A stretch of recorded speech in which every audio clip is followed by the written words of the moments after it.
Ladies and gentlemen, recorded in Fredericton, New Brunswick, Canada, it's time for Fight Night Picks with your hosts, Craig and Matt Allen.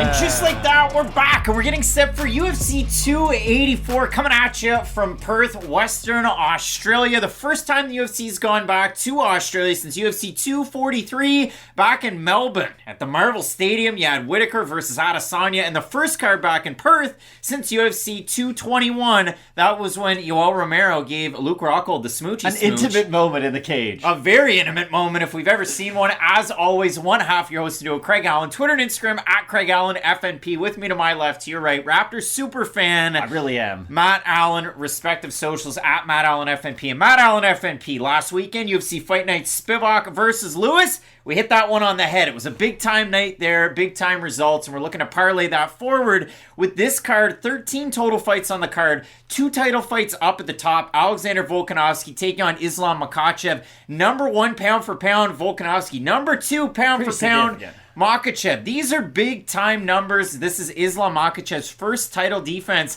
after he won the lightweight belt at UFC 280. And for Volkanovski, 4 successful title defenses since he captured that belt over Max Holloway. His last time out, he really just sealed the deal. 50-45s all across the board, beating Holloway there. But if you look down through this card, with Volkanovski challenging for the lightweight belt, creates a little bit of a logjam. First interim featherweight title fight since Max Holloway fought Anthony Pettis at UFC 206. You have Emmett taking on Yair Rodriguez. Both those guys 9-2 in the UFC. The 1-0 contest for Yair Rodriguez. The eye poke against Jeremy Stephens. He avenged that fight not that long after. But you look down through this card, 9 Australians on the card. 5 UFC debuts, and there's only 3 ranked fighters outside of those champions in Rodriguez, Emmett, and Jimmy Crute, the return of the Brute. So Matt, this is one of those cards, there's kind of everything for everyone, and you can really look forward to some of these prospects that are featured in the prelims. This card's like an iceberg. You know, the top's going to get all the shine, but I think the bottom 80% is where a lot of the notoriety is going to come from. Because like you said, there are a lot of exciting prospects that we do get on this card, and we get a lot of prospects who are kind of making their transition to trying to become real contenders too. Like, Jack Della Maddalena has had his time to, okay, you're a prospect, we're all really excited about you.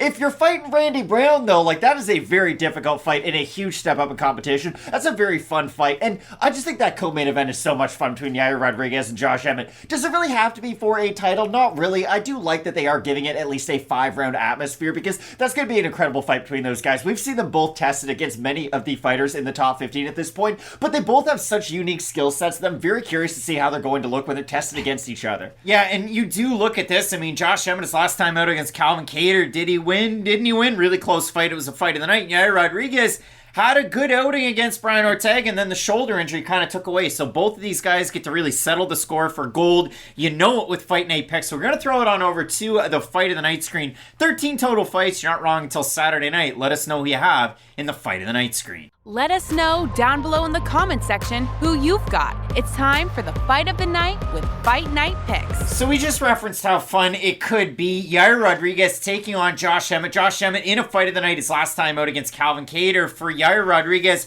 no stranger to the old Fight of the Nights. He's been in one a time or two, and he's one of those guys that in somewhat recent memory, he won the double bonus. You don't see those very often against Korean Zombie, Fight of the Night, and performance bonus for that up elbow knockout that he had. But both of these guys, they don't know a boring fight. Josh Emmett, one of the most prolific knockdown artists, tied for number 1 all time in featherweight history with Jeremy Stephens. He probably doesn't want to hear that. With 11 knockdowns in 11 UFC fights, this should be a great one while it lasts. I'm as excited for this fight as I am any fight we've had on this calendar year so far. I just think it's such a fun matchup because for Yair Rodriguez, he was kind of the golden boy for a little while. Like, the UFC was really pushing him, and he didn't live up to expectations early on. But the fun thing about Rodriguez is people questioned if he had that dog in him. But I do think his recent resurgence has proved that when the going gets tough, this guy gets pretty tough. Like, go back and watch the fight with Max Holloway. I know it's a loss on his record, but there's few losses in the UFC where you can gain more stock in the UFC fans' mind than what Yair was able to do against Max Holloway. And for Josh Emmett, like you said, some of the best power we have seen south of 155, honestly. Like, Josh Emmett does have kind of that pound-for-pound power to where when he hits you, it completely changed the outlook of the fight. So I think this is such an incredible fight. I really do. Well, you're trying to make a second selection. There's so many bangers on the undercard. Joshua Culibao is taking on Melsik Baghdasaryan. Matt makes a weird face, but for Culibao's last time out, one of those fight of the night contenders against Sungwoo Choi goes out there, drops him continuously, and he's taking on a fellow striker in Melsik Baghdasaryan, a guy who has had some injuries. He's had some layoffs. He took on Bruno Souza in his last fight. In his UFC debut, he did look very, very good, but Baghdasaryan, all the accolades in kickboxing, former WLF Wars kickboxing champ. He challenged for a K1 welterweight title as well. If this stays standing, these two guys are absolute bangers. It should be fun, at least in the first 5 minutes. I think this is one of the more heavyweight, non-heavyweight fights that we'll ever have, especially in the, I guess, pre-Zuffa era, or what was it even called? Pre-WEC merger, I guess, before there was featherweight and bantamweight, because these guys do have incredible power, especially early on in the fight. I'll be curious to see, though, how the movement of Baghdasaryan does translate, especially as this fight moves on, because he's a guy who will move his feet quite a bit, but this should be a really interesting fight earlier on in the prelims that hopefully generates interest, because like I said, this is a very top-heavy pay-per-view, it feels like, and there's some pay-per-views that, hey, the top two title fights might not be as good as these two, and let's be honest, these are two of the better title fights we're going to get this year. It's just, they did kind of skip out on the rest of this card, it feels like. Well, Matt, let us know down below in the comments section who you have in the fight of the night. 13 fights, you're not going to get it wrong till Saturday night. Comment below, fight of the night. So some wonky UFC debuts and some very, very telling UFC debuts. We go down through it. Replacing Joel Alvarez against Zubaira Tukhugov, we have Brazil's Elves Brenner. That is definitely a good fight. We have Argentina's 20-year-old phenom, Francisco Prado, making a replacement for Nasrat Haqparast and taking on Jamie Mullarkey. And then we get to the meat of the bone. We have Blake Bilder, Dana White's Contender Series contract winner, got a big-time first-round win against fellow Canadian Alex Morgan on the season. He's going to be taking on smoking Shane Young, a guy who's been on the shelf for a little bit. We also have the UFC debuts of Shannon Ross, a guy who got the tar beat out of him, but he never stopped coming forward against Vinicius Salvador on Contender Series. Gets knocked out, still gets a contract. Gets his appendix removed right after the fight. Still gets a contract. And then, of course, a guy that looks like the Australian Morgan Wallen with the stash and the mullet. Thought you should know, Matt, that we have a guy in Jack Jenkins taking on Don Shainis. So a lot of debuts, a lot of fighters to look forward to, and a lot of Morgan Wallen references for me to drop in that video. Interesting. I'm really excited for Jimmy Crute versus Alonzo Menafield, too. I just want to give that fight a bit of a highlight because those are two guys who are sort of unheralded contenders, if you will, but that's a wide-open division right now. You've got Glover just retired. Yuri's still getting back from his injury. We don't really know what the next title fight's going to be. You assume it's Ankalaev versus Jamal Hill, but I think the 205 division, as much as any, is wide open right now, so that's a really important fight. If Crute or Menafield can look really impressive in that matchup, maybe they can kind of jump the queue and get themselves into maybe a title eliminator type matchup. I know that seems kind of wild, but 205 is a wide open division, and that's a marquee matchup on the main card. Well, a big time card with pay-per-view, bragging rights on the line. UFC 284, pound for pound greats in that main event. Make sure you check out Question Mark Kicks Saturday. Record Scratch, that's going to be an earlier show, so make sure you tune your clocks for that one. You're subscribed. You know when we go live. I'm away Saturday night and pretty well all the weekend, so things are going to be a little bit different there, but a big-time card nonetheless. Make sure you check out the action at Fight Night Picks as well on Instagram and Twitter. Keep it locked in with Fight Night Picks. We always say, let's get into it. And it's lightweights to kick off the card. Coming up this weekend, we have Khabib Nurmagomedov's Ride or Die. It's Warrior Zubaira Tukhugov taking on a short notice replacement in Brazil's Elves Brenner, representing Shoot the Box Diego Lima. You're going to see a lot of Brenner on the social medias with Charles Oliveira, the former champion in this division. And if you look at it for both these guys, a very interesting fight. Originally, it was supposed to be Zubaira Tukhugov taking on Spanish phenom Joel Alvarez, but it was reported on January 13th that out was Alvarez, and in steps Brenner. That was reported by Red Fury MMA. No offense to them, but it was the first time I heard of them on Twitter. A very, very small Twitter page breaking that news. But if you do look at it overall, Matt, this fight is a little bit of a head scratcher to start off the card because Zubaira Tukhugov's a little bit of a wild card. He struggled with weigh-ins throughout his career. He struggled with injuries. He struggled with the UFC 229 post-fight melee where he punched Conor McGregor. And if you look at it, like against Lucas Almeida, he had a really hard time making weight. They were supposed to fight last year. Against Hakeem Dawodu, he weighed in, 4 pounds over the limit at featherweight. If you look at it for Tukhugov, this fight says on Tapology that it's at featherweight, but on the UFC website, on SureDog, everywhere else, it says it's at lightweight. And I tend to think that, yes, it will be at lightweight. But if you just consider it, Matt, we don't really look at the Tapology rankings. But if you do look at it this way, Tukhugov, 25th ranked worldwide lightweight. The Brazilian, Elves Brenner, 41st ranked Brazilian lightweight on the regional scene. Your thoughts? There's some really good fighters in Brazil. So to his credit, I'm sure that's a really good pool, but it is a huge step up in competition of what you're speaking on. This is the thing about Zubaira Tukhugov, though. He is always a massive favorite in every single one of his fights. He's one of these fighters who always gets the odd makers respect. And if we're just talking about skills, I really can't detract anything from Tukhugov. He is an extremely skilled MMA fighter, but there does always seem to be an by the way with him. And those do add up over time. And that's why with me, I always feel like Zubaira Tukhugov's one bad night away from being one of these massive upsets that we end up talking about for months and years after, really, because Tukhugov, he's dominant without finishes, and that's always a really interesting position to be in because he is so skilled. Like I said, he's got the grappling. He does have pretty good striking. He has fast hands, he has active hands. He might not be the most active fighter in general, but when he does let his hands go, he is very effective with them. It's just, there are bouts of inactivity throughout some of his fights. There are moments where he'll kind of get behind in the fights. If you go back to the Hakeem Dawodu fight, it's not that Dawodu was putting it on him per se. It was just that Dawodu would throw in combination and make Tukhugov think a lot throughout the matchup. And when you're making Tukhugov think, it's at least preventing him from throwing a lot offensively himself. So I do think there's at least a bit of a roadmap for Brenner to have some success. It's just being your UFC debut on short notice against a guy who is so well-rounded, who doesn't necessarily have that one massive hole that we can say, oh, Brenner can go out there and take advantage of. I do see this as being a very difficult debut because in a lot of these debuts, when we have a massive underdog and someone who's a big favorite, at least they'll have that one area of their game where we go, okay, if they can get it to that one spot, they can have success.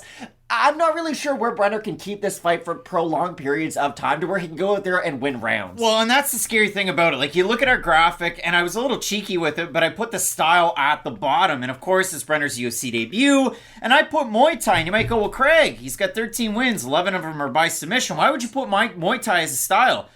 Because all of the fights take place with that classic shoot-the-box Muay Thai striking style until he gets the takedown or his opponent takes him down, and then he's able to sweep and implement his own jiu-jitsu. And if you look at it for Zubaira Tukhugov, master of sport in combat sambo and hand-to-hand combat, Tukhugov is one of those interesting guys because, again, as I say, ride or die with Habib and the team out of Dagestan. But if you look at it, he's trained at American Kickboxing Academy, but he's a long-time guy at a Tiger Muay Thai with the Ashkaba brothers. He's always out there doing his piddly little dances with Roger Huerta and the others. And for Tukhugov, like I said, injuries have slowed his pace. He's had weigh-in issues at featherweight. He had a 2-year suspension from 2016 to 2018 for Osterin.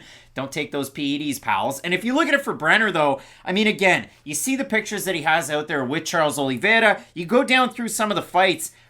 Not really the greatest level of competition, the guys that he's fought. And of the losses, he lost to Brazilian journeyman Denis Silva, guy who's kind of fought a who's who. He loses to Copino journeyman Sergey Andreev, and then his last loss was by decision to the now LFA featherweight champ in Gabriel Santos. Santos is a good fighter. He is a very good fighter, but you go down through a lot of the tape. If you look at it for Brenner, he really does like to get the body lock, then he goes for trips. It's a lot of upper body throws and takedowns. Hard to do against a guy that has that combat sambo base. And for Brenner, he's a Brazilian Jiu-Jitsu brown belt, and he can really utilize that well in a lot of his fights. But again, going down through all of these fights, the guys that he has fought, you look at his last fight against Victor Nunez. I mean, that was a guy that hadn't fought since 2019. They square off in 2022. Nunez was 3-1, so you're fighting a much lower level of competition. You go out there and get the win that you're supposed to get, but it is a really tough one. And then I went down through a lot of these ones. You look at his fight that he had in 2018 against Luan Anderson.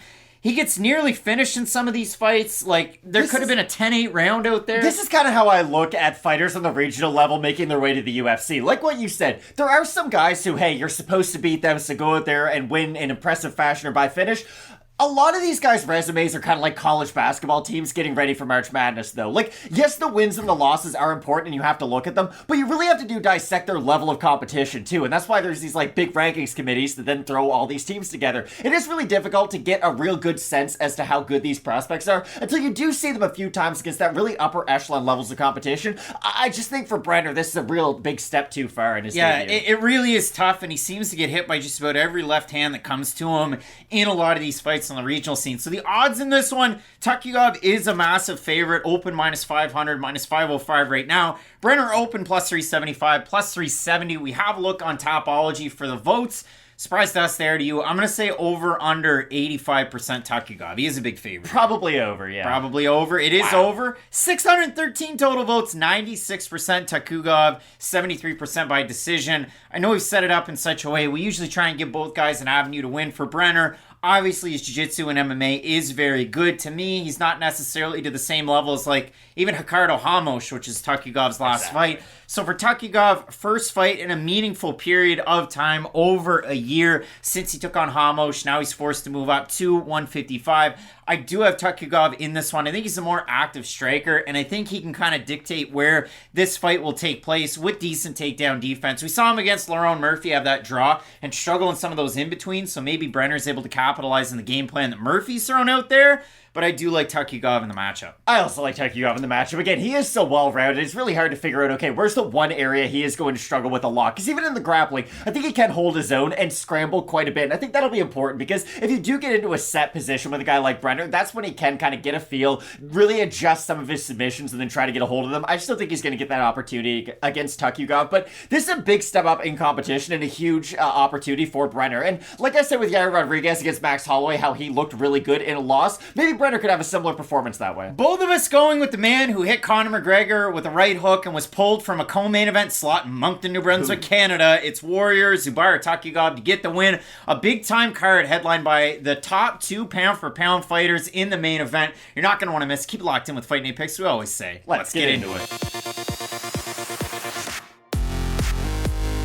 Coming up at UFC 284, the lone New Zealander on the card, coming off a near 2-year layoff. We have Smokin' Shane Young representing City Kickboxing, taking on the former CFFC featherweight champ and Dana White's Contender Series contract winner, El Animal, Blake Bilder, a guy who's originally out of Minnesota, trains out a sub fighter over in California. He's been getting rounds in at 10th Planet Las Vegas for this fight, training with some great fighters over there. And we talked about that gym a lot. Really, Casey Halstead and the crew, they don't necessarily get the credit that they deserve. But for Blake Bilder, a big-time opportunity. And you look at that win that he had over on Dana White's Contender Series. And I know going into that fight, we talked about how good Alex Morgan was, his opponent, a former TKO featherweight champ, a guy that trains at a TriStar. And for Bilder, he just kind of had to find his rhythm in that fight, which is really the story of every single Blake Bilder fight. But I say he had to find his rhythm. He landed a couple of really nice shots, landed a glancing right hand that really stunned Morgan. And at the same time that he stunned him, oh my gosh, Morgan goes down a little bit. Bilder just jumps to the back, and like a spider monkey, he's able to sink in that choke and get the tap. And for Bilder, a really good opportunity. Now, Dana White after that fight said exactly what I expected Dana White to say. And I quote, "I'm going to start with Blake. And I guess the best way to start with Blake is, I'm not looking for 32-year-olds. Dana White, ladies and gentlemen, said the same thing about Trey Ogden on Dana White's Looking for a Fight. And then they, of course, signed him. So for Blake Bilder, he's a guy that did get started in MMA. Well, not that young. Like, he did get started as an amateur quite a while ago, way back in 2012. And he went 7-0 as an amateur, 7-0-1 as a pro. That started in 2018. But you go back and you watch a lot of these Blake Bilder fights, and I don't need to tell you this about rallying back in the fights. He fights with some smaller organizations, regional scene, and then he goes and fights with CFFC about a year ago. Now, last year was wild for him. He takes on Frank Buenafuente. He gets the win there, wins the belt, and then he defends it against Regivaldo Carvalho. Now, neither one of those guys, Buenafuente was taking that fight on a day's notice. He was supposed to be on the prelims, then he's all the way into the main event. And Carvalho, neither one of those guys were necessarily the highest of touted fighters. And Bilder almost got finished by both of them very, very early on. And that's the wild thing about a guy like Blake Bilder. To the highest degree, it does remind you a little bit of a Michael Chandler in just this respect. If he hits you, you are going down. If he gets on your back, you are getting choked out. But if you land a big power shot up the middle while he's going for some of those bigger actions, you can also have some success of your own right. It just really comes down to how confident are you standing in the pocket against a guy like Blake Bilder? Because if you're able to stand there, be educated, just be present, I guess the term that I'm looking for, and be able to throw your own combinations, you should be able to have success against a guy like Blake Bilder if you can avoid some of those bigger shots, because he does leave himself open. Some of those uppercuts can land, some of the hooks around the guard can land too. He doesn't have the most educated of defenses to where he's going to be making you miss and be slipping all of your shots, but that's the about a guy like Shane Young. He's going to try to be on the outside a little bit more, and he's not as comfortable from that set pocket position as I think a guy like Blake Bilder will be. So I'm very curious to see how Shane Young's going to dictate pace and just his distance in this fight, because I think Young is the better kicker, and I do think he can have more success some of his straight shots on the back foot with his counterattack. I'm just curious to see how many of Bilder's shots he can stand up to, because it's like the old Doris Burke in 2K12 Pound the Rock. If at first you don't succeed, try again. If Blake Bilder's first hook doesn't knock you down or out, that's fine. The second, third, fourth, and fifth are all going to be there, and he does have great finishing instincts. It's not like a guy like Jeff Neal who's going to be very reserved and pick his shots, but when Bilder has you hurt, he's going to throw a lot at you, and we have seen Young struggle with some of that adversity and some of that aggression in his UFC tenure up until that point, so I think this is a really good debut for a guy like Bilder. We just talked about Zubaira Tukhugov fighting Brenner and how that's probably a little bit of a step too far in your debut. I think this is a much better matchup. Yeah, for Shane Young, looking for his first win in years. I mean, it's been a really weird run for Shane Young. Obviously now he somewhat quasi-trains with the guy that he fought in his UFC debut in Alexander Volkanovski. Has some really, really good wins against Orlando D and Austin Arnett. It was a fight of the night against D, a 2-round banger, but it was the elbows that were able to get him the win. The first one lands and just cuts him up completely. The second one lands like the forearm and the elbow, and that's pretty well all she wrote. But after that fight, and the big time, he just put the pressure on Austin Arnett, dropped him at the very end of that fight. He takes on Ludwig Klein and gets finished early. He takes on a well-rounded Omar Morales, and he can't really figure out the game plan. He looked kind of just static in that one. I won't say he looked worse in the Omar Morales fight than he did in the Klein fight because he got finished so early in the Klein fight, but you know what I mean when I say that. Like, the Omar Morales fight, Young just kind of looked flat. Like, Morales hurt him with that knee up the middle. He just kind of dominated him throughout a lot of that matchup, and for Young, I was maybe not the highest on him before the Klein fight, but even after the Klein fight, I thought, okay, Omar Morales is a fun matchup. That's a good litmus test for both guys, an important fight for both guys, because neither one of them were necessarily on the best track of their careers. I just think for Young, he really needs this one. Like, if the Omar Morales fight was the, hey, let's figure out where you are in the division, the Blake Bilder fight is, hey, do you still belong in this division? Well, and that's it. For Blake Bilder, you go back and watch those fights, and I mean, in the fight against Buenafuente, he gets dropped twice in the first round. The fight that he has in the next title defense gets dropped in the first round as well. For Shane Young, looking for his first win since 2019, that fight against Austin Arnett. And of course, Arnett and D no longer in the UFC. So we have a look at the odds in the matchup. Young, a minus 130 favorite. Bilder at a plus 110. We have a look at the Topology votes, Matt. Surprised to us as they are to you. I think they'll be close. Yeah, Young's slightly favored, but I'm going to say over under 62.5% Bilder. Just on the win streak. He's never lost a fight, pro and amateur. I think it'll be under. I think it'll be very close to 50. It's going to be very close. 616 total votes, 86% Bilder, 57% by decision, 32% by submission. Matt, Shane Young is chopped liver with the fans over on Topology. And for me, Young's got a great shot first round, even second round against a guy like Bilder to really capitalize on some of those defensive mistakes that Bilder can make. Because for Bilder, you talk about it, he starts to roll as the fight goes on, and in 5-round fights is perfect. Like, I think Blake Bilder, doesn't matter if you're 32, it doesn't matter about the 5-round fights. I do think he has really good cardio, and he's one of those guys that, like, he just gets flash knocked down like Michael Chandler, but he's got that dog in him. So if you do look at the matchup, Matt, do I think Blake Bilder's going to host the next season of The Ultimate Fighter after Chandler McGregor? Probably not, but do I think he's got an opportunity in the fight? Sure. It's just a big reset for Shane Young, and obviously that's where your question marks come from. Exactly, and that's the thing. Normally, I would pick the person who has more UFC experience, whether or not they've been successful at that level, because I really do think experience is an important thing at the UFC level. You're fighting other guys who've made it to the biggest organization. They have been much more battle-tested than a lot more of the fighters you're going to fight in the regional scene. But Young really didn't impress me in that Omar Morales fight. Now, Omar's a guy who I don't think is on the front nine of his career, if I'm putting it extremely lightly. So even though I've seen Blake Bilder be tested against some not great fighters, and that's the big thing, I don't think Blake Bilder's going to have the highest ceiling in the world. I think he can have a lot of fun fights in the UFC. But again, I do worry about where he is going to end up in the overall hierarchy of the division. I do like him in this matchup, though. I think he can get on the inside and make the fight uncomfortable for Shane Young. And I think that's a really important thing you have to do if you want to beat a guy like Shane Young. And I think Shane Young, with his striking acumen, he's going to be expecting the takedowns from Bilder. But as I mentioned, Bilder spent part of this camp, and I listened to an interview that he did not that long ago with Ryan Gerald, so make sure you check that one out, All Access MMA. But in that one, Bilder touches on the fact that he had that camp in Vegas, but he also, from his Instagram, got his Brazilian Jiu-Jitsu black belt from Felipe Fagoli at Triunfo Jiu-Jitsu and MMA. That was this past Saturday. So a week before he fights Shane Young, he gets his BJJ black belt. And if he goes out there like a guy who fought on his week of Dana White's Contender Series this past summer, like a Rabisti, Mateusz Rombeski, and just goes out there from the start and tries to implement that game plan, or at least disguise it with some of his strikes, I think the Bilder has that advantage on the ground, and I think he can use that to win out against Shane Young. That must be a great confidence builder, getting your black belt a week before an MMA fight. Like, not that I think he's going to go out there and just become Damian Maia all of a sudden, but you're in a pretty good headspace going into an MMA fight if you just got your black belt the week before. But I also have Bilder. Both of us going with El Animal, Blake Bilder, to get the win. Big time card coming up this weekend, UFC 284. Keep it locked in with Fight Night Picks. We always say, let's get into it.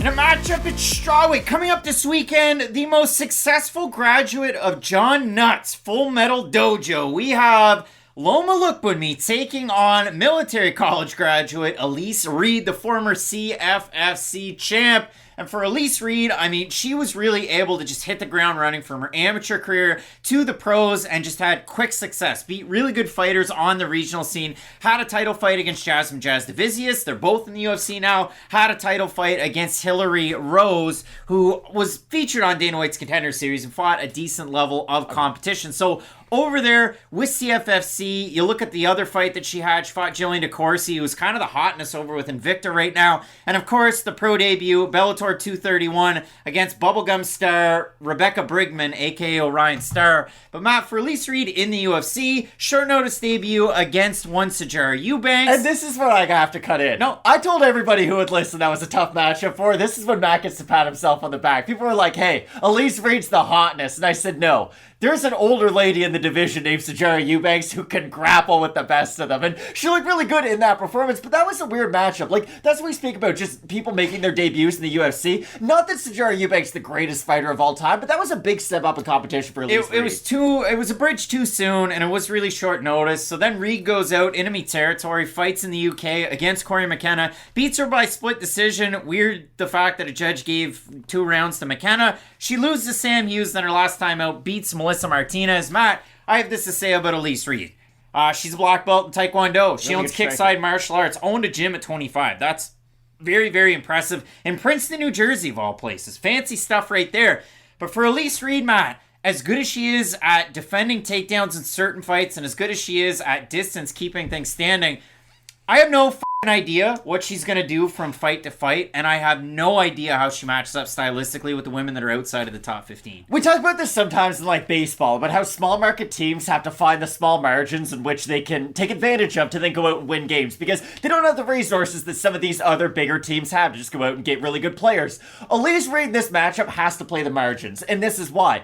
Stylistically, these are somewhat similar fighters. I know Reed's more Taekwondo, a little bit more point fightery, whereas Loma Lookboonmee is going to go for some slightly more damaging techniques, really sit down on her kicks more. But I do think if Reed can use her footwork to the best of her ability and use the slight physical advantages that she will possess in this matchup, I do think Elise Reed can win this fight. Again, I'm not completely writing her off because she is such a skilled fighter. And like what I said about some of these other fights in the card, it's not that her style is so much different to Loma Lookboonmee's where, oh wow, her big weakness is something Loma can completely take advantage of. Yes, Loma has shown more wrestling in her UFC tenure, but she's not some Division I All-American by any means. No. So I think for Reed, if she can keep it on the feet like she has been able to demonstrate in some of her UFC fights, she is a very, very good striker. But the problem is, she has such a big Achilles heel that we've seen up until this point. Yes, the takedown defense is good, but if the takedown defense fails, it's the inability to get back up to her feet that really does concern me, because Loma has decent, just basic takedowns, and if she gets them, she's not the most active fighter, which normally you might see as a negative, but in a matchup like this,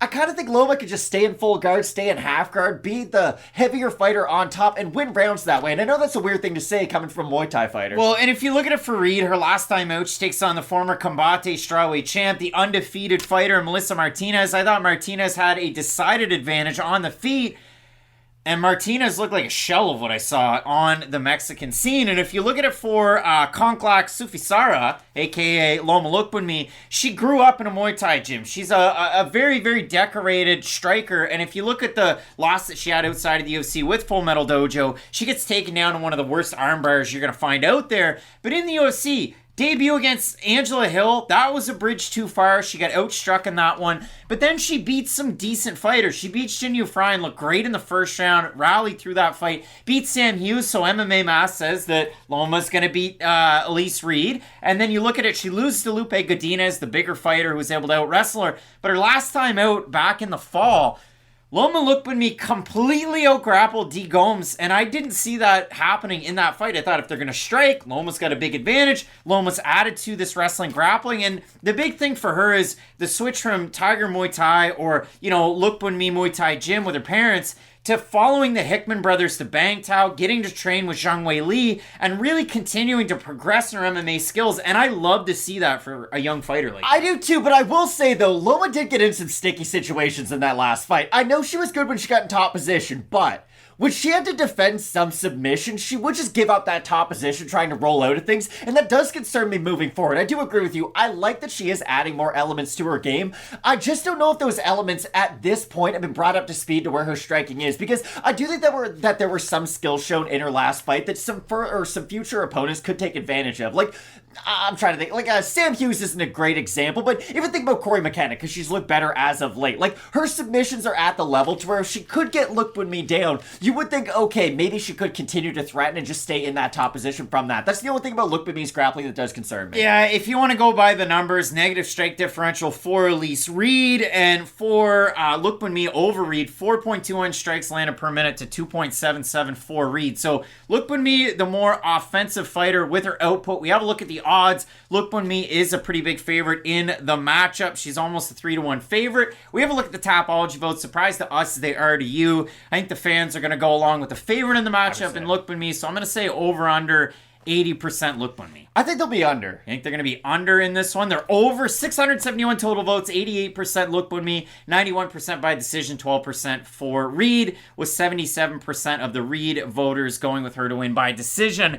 And Matt, I say this when I look at this matchup. I didn't think Elise Reed was going to have a shot against Melissa Martinez. She proved me wrong. I've had a really bad read on Elise Reed, get it, in the UFC. So I've had a hard time trying to go with these fights because, again, on the back foot, she's a really tricky striker, which you don't see a lot in MMA, fighting off the back foot and you having success. And when Elise Reed is pressured is when she can really have a lot of, good opportunities. So in a fight like this with Loma pushing a pace, landing those kicks, she really does like to land to the body, into the legs. She'll mix it to the head every now and again. I'm eager to see if Lookboonmee or if Reed, if either decide to wrestle. In this one, I'm going to go with the striking advantage in Lookboonmee, but it should be a fun fight with two fighters that are really trying to crack their way into the top 15. This is my big thing about Loma Lookboonmee. She has shown more skills, especially as her UFC careers progress, but other than Angela Hill, I would say her four other opponents are all kind of on that same level. I would like to see her get another step up in competition at a certain point, because when you're just kind of fighting a bunch of other fighters who are kind of in that,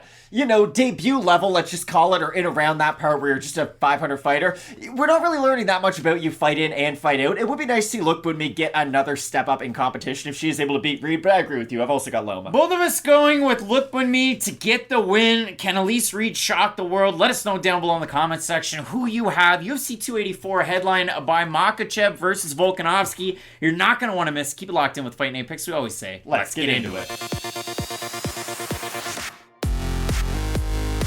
Southeastern Australia, stand up. You got an opportunity to see your guy compete in his UFC debut. We have Dana White's Contender Series contract winner, Jack Jenkins, the former Eternal champ, makes the walk representing Australia, taking on Massachusetts' own Shainis, Don Shameless. Both guys looking for their respective UFC win number 1. And if you look at it for Shainis in his UFC debut, took that on a couple of weeks' notice, replaced Giga Chikadze against then number 12th ranked UFC featherweight Sodiq Yusuff. They went in there, plum clinch, and it was the knees of Yusuff to the body shots of Shainis. Yusuff was able to win out in the matchup. It was a giant step way too soon for Shainis. I don't know if you guys know this, but Sodiq Yusuff's one of the best fighters at 145 pounds, which just so happens to be one of the best divisions in the UFC. So yeah, I would say that's a step too far to UFC debut. That's what I don't get sometimes. Like, UFC sometimes does a great job promoting their young fighters, and then other times doesn't whatsoever. And just for Don Shainis, and that's what I worry about. And I guess that was the original question I wanted to pose you. Are they just trying to build up Jack Jenkins with this matchup? And it sucks to say something like that. But for Don Shainis, he had a very short flash in the pan in his UFC debut, got matched up against, like I said, one of the best fighters in the division. Plus 700 underdog with Shainis. Exactly. So not a lot of people were expecting Shainis to win. And now he's fighting a guy in his home country who has a lot of hype behind him, who is one of those flashy prospects that I think the UFC could promote quite well. I'm just worried that that's what this fight kind of falls into. It really is a tough one for Shainis, and I mean, if you couple that with the fact that he hasn't been able to train at his, the gym that he's established himself at in Kansas City, or outside of Kansas City, he's gone back to Citadel Martial Arts in Boston, Lausanne's as well, so a good strength of training partner over there, good guys to get ready for making that trip over to Australia. You look at it for Shainis, I mean, he was a bit of an oddball coming into the UFC because he had a win in 2022 early on against UFC vet, 4-fight UFC vet Cody Pfister. He won the lightweight belt at FAC. Then he went over and fought with Cage Titans. He won a belt over there. He was their featherweight champ. And then he goes on and fights Sodiq Yusuff. For Don Shainis, you know him for one thing and one thing only. That man brings a storm in a lot of his fights, and he just marches forward. He throws hammers. His takedowns are powerful. He has really good, and I'm glad that, listen, Sanko seemed to talk about it going into the matchup. A lot of the commentators did. His sweeps off the bottom are great. The elevator sweeps for sure, especially the ones that he had against Pfister in that matchup. But you look at it for Shainis, he gets himself into compromising positions in a lot of his fights. And I listened to an interview that he did not that long ago. And this was one that, again, it was with James Lynch of All Access MMA. And this was a quotable from Shainis. I think cardio is going to play a big factor in this fight because I like to come out fast and hard. And come out sprinting and see who lands first. I mean, that's a tough thing to say and then put into practice against a guy like Jack Jenkins. You're going to say, well, why?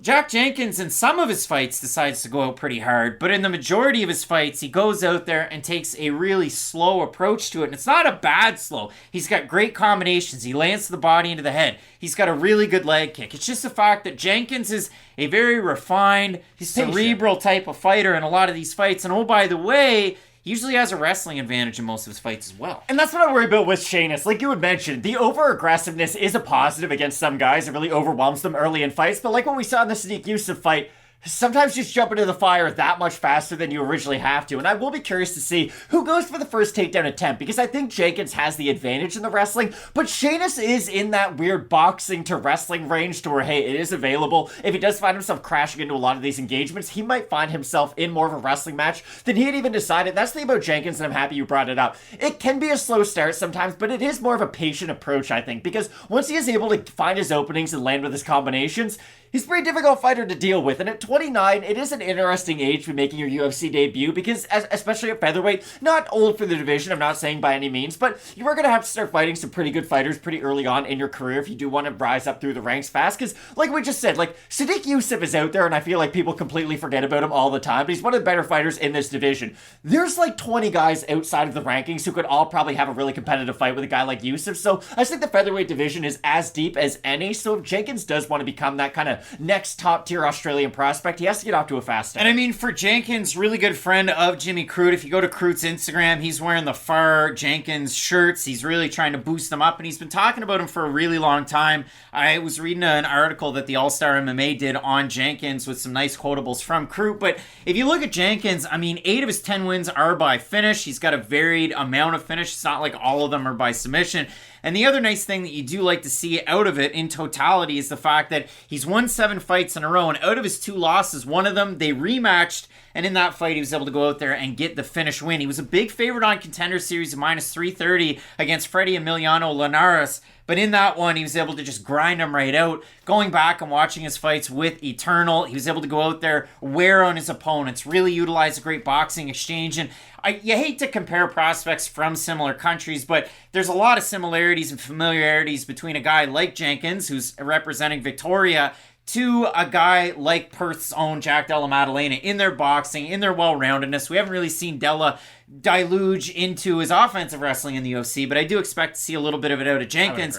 It's just the fact that Don Shainis at featherweight's normally going to be at a big height and reach disadvantage. In this fight, 1 inch of height, 1 inch of reach at 5'6". So there's a really good shot on the underdog in Don Shainis in this one to overwhelm, to utilize his wrestling, some of those sweeps. He's got really sneaky jiu-jitsu, great ground and pound too out of Shainis. How long's the flight from Boston to Australia? Like, I hope he gave himself a ton of time. Boston, LA. That's Australia. about as far apart on the world, though, as you could get. Like, so for Shainis, hopefully he did give himself time to, like, really adjust the time and all that. And Shainis did talk about it in that interview with James Lynch. Like, he took that fight on really short notice against Sadiq Youssef, and he said it was the worst weight cut he's ever had because at the start of the week, when he got the call, he was 170 pounds and he had to cut it to 146. So this one, it's planned. He's ready for it. No big deal there. This fight was announced by Team Iridium on October 31st. So these guys have known about this for a really long time. Look at the odds. Jenkins is about a 3-1 favorite in the matchup. We have a look at the Topology votes, Matt. Surprised us there to you. I'm going to say over-under. The fans have been like insane polar opposites in some of these fights, but I will say over-under 85% Jenkins? I'll say over, because like you said, they've been pretty one-sided. Yeah, and it's way over. 728 total votes, 92% Jenkins, 23% by decision, 67% by knockout. For the 8% that have Shainis, 48% by decision, 33% by knockout. I'll go with Jack Jenkins. I don't necessarily love the line. I think he's a little bit more of a reserved fighter. Whether it's 3 rounds or 5 rounds, I would give him advantages in the longevity in these fights. Don Shainis is like Meatloaf, like way back when. Kid's a bat out of hell. And he really lets it all hang loose. I still just think Jack Jenkins is the more refined product out of the two, and that's what I keep on going back to. And for that reason, I do have to pick Jack Jenkins in the matchup. Both of us going with Jenkins in a fight at featherweight, his UFC debut. Some big-time fights on this card. 9 Australians on the list. We can't wait for it. Keep it locked in with Fight Night Picks, we always say. Let's get into it. With Nasrat Hakparast out of the matchup, it was reported on January 5th by Gaston Reino that we have Argentina's own Francisco Prado making a short notice UFC debut, a little bit over a month to get ready for this matchup for the 20-year-old champion of Samurai Fight House. You might have heard of that promotion before. Eileen Perez was a champ over there, made her debut last year. Prado taking on Jamie Mullarkey in this matchup. And if you talk about phenoms in the prospect world, Francisco Prado is one of those fighters. Every win a finish. He's taken on a varying level of competition, and now he gets to debut against a not necessarily top rank guy out of Australia, but for Jamie Mullarkey, I'd say he's at least a household name for MMA fans at this point. He's had some absolute barn burners. He had a very contentious win his last time out against Michael Johnson, got dropped really early on in one of the quickest flurries that you're ever going to see out there, and then he rallied back, wins a split decision there. He had a fight of the night in his UFC debut against Brad Riddell. He has a loss to Farazim. He has a loss to Jalen Turner, where the right hook, the knees, everything kind of took over in that one. But a knockout win over Kama Worthy, where he just put him on skates, and a win over Devontae Smith have really cemented him as an interesting fighter in this lightweight division. So now 3-3 in the UFC since making that debut in 2019 for the guy representing a big-time gym in Australia, Jamie Mullarkey, a training partner of Alexander Volkanovski. A lot of guys on this card can probably say that. But in this matchup, Matt, like you look at uber prospects coming in very, very young. You think of like the Chase Hoopers, the Sage Northcutts. Now we have Francisco Prado. I did a lot of tape study and a lot of it's readily available. You kind of dissect the record out there of some of his opponents. Combined opponent record of the 11 wins is 61-48, so it is what it is. His best win's probably his last one over Jose Barrios Vargas, who was 13-3. And then I went through his record, and it's kind of a salty 13-3. And then I went through Adrian Peroni, who was 6-0, and it's a really salty win. So you go down through it, you watch a lot of these fights, Matt, and Prado goes through a lot of adversity in some of them, and he ends up winning them all. This is the weird thing about Jamie Mullarkey, I should say. He's very skilled. He's a good striker. He's a good grappler. He's a good wrestler.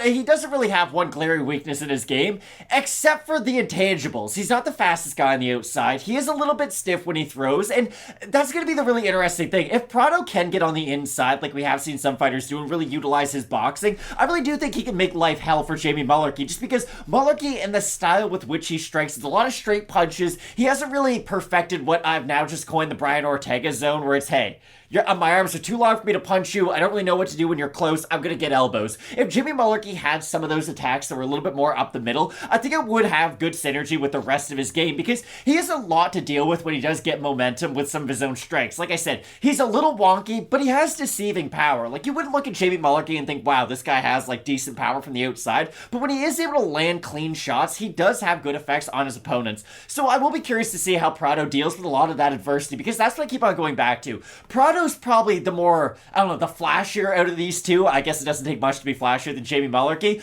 But if Prado can make this fight, I guess, just over really quick, he should have a great opportunity to. But that seems to be the story with Jamie Mullarkey. He's like a Julian Erosa. He's like a Damon Jackson. Like, if you hit him early, you might be able to finish him. But if he does get over that initial threshold, if he can weather that first storm, Jamie Mullarkey then gets to show you all of the skills that he does have, and he becomes a much more difficult fight as a result. Well, Matt, for Francisco Prado, for this uber prospect, you go back and you watch his fights again. His last time out, he took on Blue Jays ace Jose Barrios Vargas, and in that matchup, they're fighting in a laser show. Like, I didn't really understand that one. There's lights like a bowling going. alley. I thought, like, is this like a video effect they added on after the fact? But the lights are on the guy, so it was there. But you watch that fight, and I mean, he moves a lot. You go back and you watch a lot of these Prado fights. I think he's added an element of, I move my head, I move my body all the time to try and show different looks to disguise what I'm going to do. But when he goes out there and he decides to throw, he throws everything into his shots. And he throws hooks, he throws a lot of looping shots, he throws a lot of really good kicks. And he ends up going out there and just has some crazy striking blitzes. But I went through and I watched a lot of these fights. The fight against Peroni was for the belt. That's when he challenged for it. It was on one of those really slippery mats. The other thing was Samurai Fight House. Some fights are in really small cages. Some fights are in the biggest cage you've ever seen in your entire life. So against Peroni in that one, I mean, he goes out there, he's dancing on the balls of his feet again. He gets caught by a guillotine. The whole first round he's in a guillotine. And then the second round he gets the takedown. He goes out there and he looks really good. But in a lot of these fights, like, Prado's takedown defense has been tested, and it's not that great. Prado tends to tire as the first round goes on, and then in the second round, the wheels completely fall off. And going through a lot of these fights, the fight that he had against Hugo Nogueira, which they list as it's Hugo and then his nickname, if you do go back and watch the fight, in that one, Hugo looked like a blown-up bantamweight with a little bit of a belly. And he was completely outstriking Prado. He ends up going out there in the first round, just absolutely blitzes him. And then Prado comes back in the second round. You might say, well, Craig, he's a young guy. He's 20. He's won every single fight. He's won them all by finish, and some of them in the second round and further on. Yes, he has, but he hasn't really taken on the greatest level competition. And I just think parts and parcels, they're all there for Prado.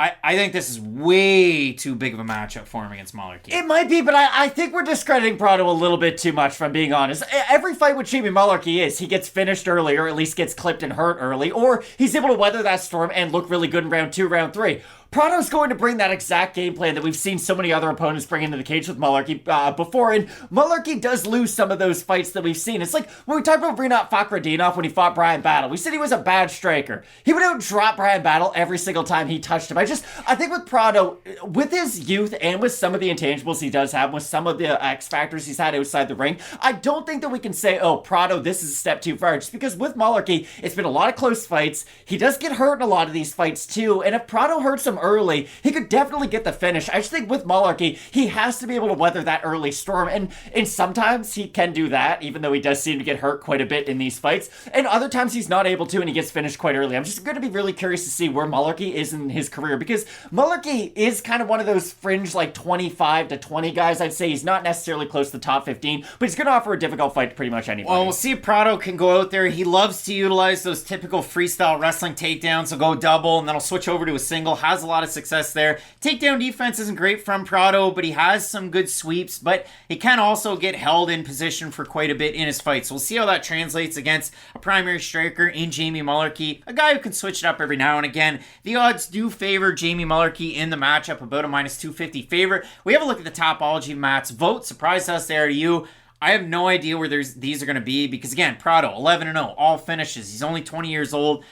I'm going to say over under 70% Mullarkey, but I really have no idea. I think it'll be over just because these have been quite ridiculous. And it is slightly over. So 617 total votes, 74% Mullarkey, 57% by decision, 34% by knockout for the 26% that are Prado, 67% by knockout. I think this is going to be the most lukewarm take I've ever had. I think Prado wins. He'll get the knockout over Mullarkey. I don't see him knocking out Jamie Mullarkey in this fight at all. I'm surprised that Francisco Prado's matched up with Jamie Mullarkey. It blew my mind after I watched the tape that this is a real fight that's going to happen in the UFC.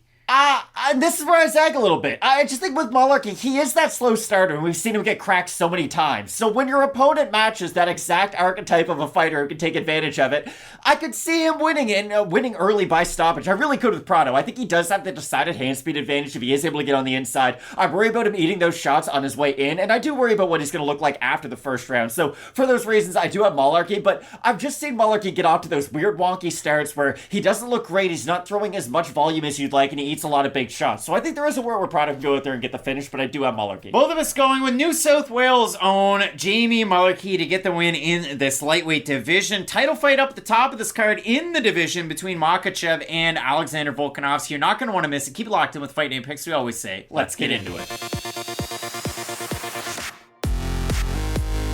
Shannon Ross may have lost by TKO on week 2 of Dana White's Contender Series last summer, and his last win may be back in 2020, but regardless of all of that, he's still making his UFC debut, and this is a big-time opportunity for the man that's representing Queensland, Australia, the Turkish Delight, Shannon Ross, taking on KR. Kleydson Rodrigues. Matt, KR didn't make our MMA nickname tier list, but CAMA, what do you make of the nickname? I would have put it so far down on the list it wouldn't have been on the screen. If we had a Y or Z tier, that's where that would have gone. Well, we have the former, and I'm talking eternal flyweight champ in Shannon Ross. Eternal getting a lot of the shine. You saw Jack Della from that organization. He's on this card. You saw Jack Jenkins from that organization. He's on this card. Cam O'Neill. Got to feel like a proud father. Casey O'Neill's in the UFC. Eternal champ in the UFC. It's just a great time for Eternal MMA. But when you look at it for Shannon Ross, I'll throw it up there. I mean, after his fight on Contender Series, he loses to Vinicius Salvador. He is a pretty big favorite in that fight. Neither guy had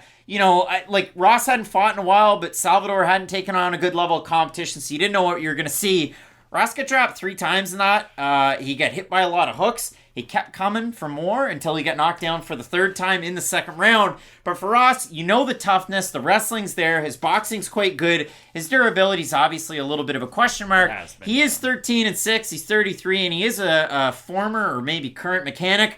And listen, I have a lot of respect for people in the trade, so friggin' shouts to him. But if you do go down through it and you do look at it, he lost to Ashkan Makhachev back in 2016 for a title over with Eternal. That was up a weight class of bantamweight. He's had some fights against a decent level of competition. Maybe he never really had that run on the regional scene, though, and that was the rough thing to see. Like, even fighters who might not have the greatest run in the UFC, or who you have or who you think could be a really high-level prospect, and they just never really develop, they all go on that run in the regional scene where they have 11, 12-fight win streaks. Shannon Ross, unfortunately, never had that, and he was losing to guys who we do know nowadays, so it's not really the end of the world, but it is a little bit unfortunate to see. Normally, you do like to see them go on that, 8, 9, 10-fight win streak at some point on the regional career. And for Shannon, I mean, you go down through it, you look at the combined opponent record pre-UFC, it was 44-30, so it wasn't necessarily the best, like we said, but with Eternal, with the ACB when they used to go down to Australia, and Nitro MMA, and if you go down through it, he made his pro debut in 2010. And Kleydson Rodrigues, I mean, he's 27 years old, so he would have been 15 when Shannon Ross was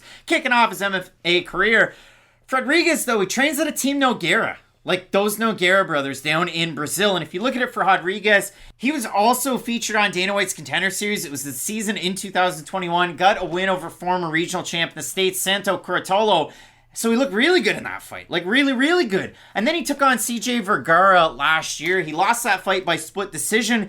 If you go down through it, you look at it on MMA decisions, 11 scored at 29-28 Rodrigues. 3 scored at 28-28. 1 scored at 29-28 for Vergara. The judges scored it for Vergara. So Rodrigues comes in, a bit of a layoff after a fight that most thought that he had won in that one. And now he gets to take on Ross. And both these guys match up really well because skill for skill, they tend to strike very well, so it should be fun. And they both need a win. Like, these are two prospects. Ross isn't a prospect. No, exactly. I shouldn't have used the word prospect. Rodrigues is a prospect. Ross is a guy who, if he beats Rodrigues, is probably going to get put in another very similar matchup to the one that he finds himself in this weekend. Because this is Shannon Ross. This sounds so terrible, but we're going to keep you around until you end up losing to another one of these prospects. Because with Ross, he is going to make it an exciting fight for as long as it lasts. And that was something that really stood out to me, too. Even when he gets hurt, there's a quit in Shannon Ross. He's not just going to get dropped and then give up. He will continue to fight, but that does get him in trouble in quite a few of these matchups. Shannon Ross, I mean, he's closer to 34 than he is 33, but we saw a flyweight debut at that age years ago that had a decent level of success in the UFC. Can you remember him? I immediately think of Victor Henry up 10 pounds, but... It was flyweights, Neil Seary, and he debuted against One Punch, Brad Pickett. Yikes. You like that? I just think Kleydson, they do find a very similar manner, but Kleydson seems to be turned up like another 5 to 7% in a lot of those areas. And I really thought Rodrigues would have a lot of success once he came to the UFC. And the Vergara fight was close. Again, you guys know how I feel about close fights. Some fights are close. Nobody really wins. But I thought Rodrigues was going to look really good in that matchup. And he was never really able to dominate with any one area of his game. And I know Vergara is a tough guy to get out and look really good against. But I keep on going to the prospect that we just saw yesterday, I should say, on the card. Tatsuro Taira looked insane against CJ Vergara, and he really has been able to build on those performances and continue to look really good. And I know not everybody is of that level of a prospect. Like, Tatsuro now might be like a top 15 fighter. He just doesn't know it yet. CJ Vergara is our new Jalgash Umagulov. A little bit, yeah. He's just a good litmus test for any fighter out there. He might not win, but he's going to make it a tough test. I was a little bit disappointed because I was expecting more out of Kleydson, if I can be honest. And I thought Rodrigues looked really good with the striking. I thought he won the fight, but what area did he struggle in? It was a wrestling defense. And for Shannon Ross, you didn't get to see that when he fought on Dana White's Contender Series because he decided to invite the brawl. And the commentators are saying if he brawls with Salvador, it's not going to go well for him. And he brawled with Salvador, and it didn't go well for him. But Ross, on the regional scene, had a wrestling advantage over a lot of people and would use it. So in a matchup like this, I think Ross does have a wrestling advantage over Kleydson Rodrigues. I think Rodrigues has a striking advantage here. The odds have Rodrigues as the favorite. We'll have a look at the Topology vote. Surprise to us there to you. There's a man with 4 kids. And a Shannon Ross, Matt. I don't think he's going to be favored by the fans. I'm going to say over under 75% Rodrigues because they're wild. Probably over. Yeah, they really are. They're wild out there in the streets. 692 total votes. 90% Rodrigues. The fans aren't making They're voting friends. in group chats. I'm convinced. They're like, hey guys, all 7 of us are going to vote for this one fight. 74% by decision for the 10% that have Ross. 77% by decision. So, Matt, when you do look at this one, again, I do think when it comes to the strike and when it comes to the volume, the varied attack of Rodrigues, I do kind of like him on the back foot. He's got a really nice check right hook when he is backing up. For me, I'm going to take Kleydson Rodrigues in the matchup. But Shannon Ross, a great opportunity here. Kind of close to home, although it's all the way diagonally across the country. So he has a shot in Western Australia to pull out the win, but I'm going to take Rodrigues here. Remember what Jerry Seinfeld said about a good mechanic? There's few things that can outweigh a good mechanic. Had to do with anyways. Really good episode. I do have Kleydson in the matchup, though. I know I was a little bit down on him based off his last performance, but I do think he was able to showcase enough skills that leave there to be room for him to continue to improve. But that's the thing. Flyweight right now seems to have a lot of these really young, exciting prospects, and it's going to be really difficult for Kleydson to differentiate himself and really separate from the rest of the pack when it does come to these high-level prospects. Both of us going from the man, or with the man, representing Rio. It's KR, Kleydson Rodrigues, to get the win, a big-time matchup in this flyweight division. Some big time matchups left on this card, including the next fight, Joshua Culibao taking on Melsik Baghdasaryan. You're not going to want to miss it. Keep it locked in with Fight Night Picks. We always say, let's get into it. Coming up this weekend at featherweight, it's a card headlined by lightweight champ taking on featherweight champ and an interim featherweight belt. We have a couple of great up-and-comers squaring off. It's Kuya, Joshua Culibao, taking on the gun, Melsik Baghdasaryan, in a fight that kind of hits like the song Element by Kendrick, but I can't sing that on this channel because there's a lot of words that I just can't say with my complexion. Good tune, though. Matt, we have this big-time matchup, and I'm really excited about this one because for Melsik Baghdasaryan, we were promised such a high-level striker coming into the UFC, and for the most part, he definitely has delivered. 7-1 as a pro, lost his pro debut back in 2014 by submission, and then he just continued to hone his craft with his kickboxing, and he was a former WLF Wars kickboxing champ. He challenged for a K1 welterweight title. He was unsuccessful there, but then he really kind of stepped just 2 feet in that pool and decided to become a mixed martial artist and training out of Glendale fighting, Edmund Tarverdian, but also Muay Thai America Gym in California. Melsik Baghdasaryan's been a really impressive prospect in the fact that he's going to defend your takedowns, try and beat you up on the feet. And in his 2 UFC fights, he fought Bruno Souza's last time out a little over a year ago. He fought Colin Anglin in the debut and finished him. And he beat Dennis Bazookia over on Dana White's Contender Series. The most interesting thing out of Baghdasaryan is me not finishing the word series and just calling it Serie. But if you do look at it for Melsik, he's kind of like Nick Maximov in one respect. Totally polar opposite fighters, different weight classes. But both guys won on Contender Series in dominant fashion. And then Dana White said, no, I want to see you back on the show. They waited, and then the UFC signed them both. So for Baghdasaryan, beats Bazookia, but it wasn't really enough. And then he ends up fighting Anglin. Now, he's been matched up in a couple of fights in 2022, but he was forced out of both of those. Now, one of them was against TJ Laramie, which is the second time they tried to make that fight. And one was against Joanderson Brito. And what a fight that would have been. I'll throw the picture up there, though. Melsik broke his right hand. So you hate to see it, but hopefully he's fully recovered. And for Joshua Culibao in the UFC, I had no damn clue what he was going to be in the UFC. Debuted against Jalen Turner up a weight class on short notice, and he lost. And we didn't get to see much out of him. But then if you go through the fights, he had a really competitive fight against Charles Jourdain, and his last 2 fights, he ends up going out there against Shailan Nordambeka, kind of defends or at least deals with the takedowns, beats him up on the feet, and his last time out against Sungwoo Choi, split decision win. He had him on skates in the first and second round. So really good fight out of Culibao. One of those fight of the night style ones out of him. So Culibao now taking on Baghdasaryan.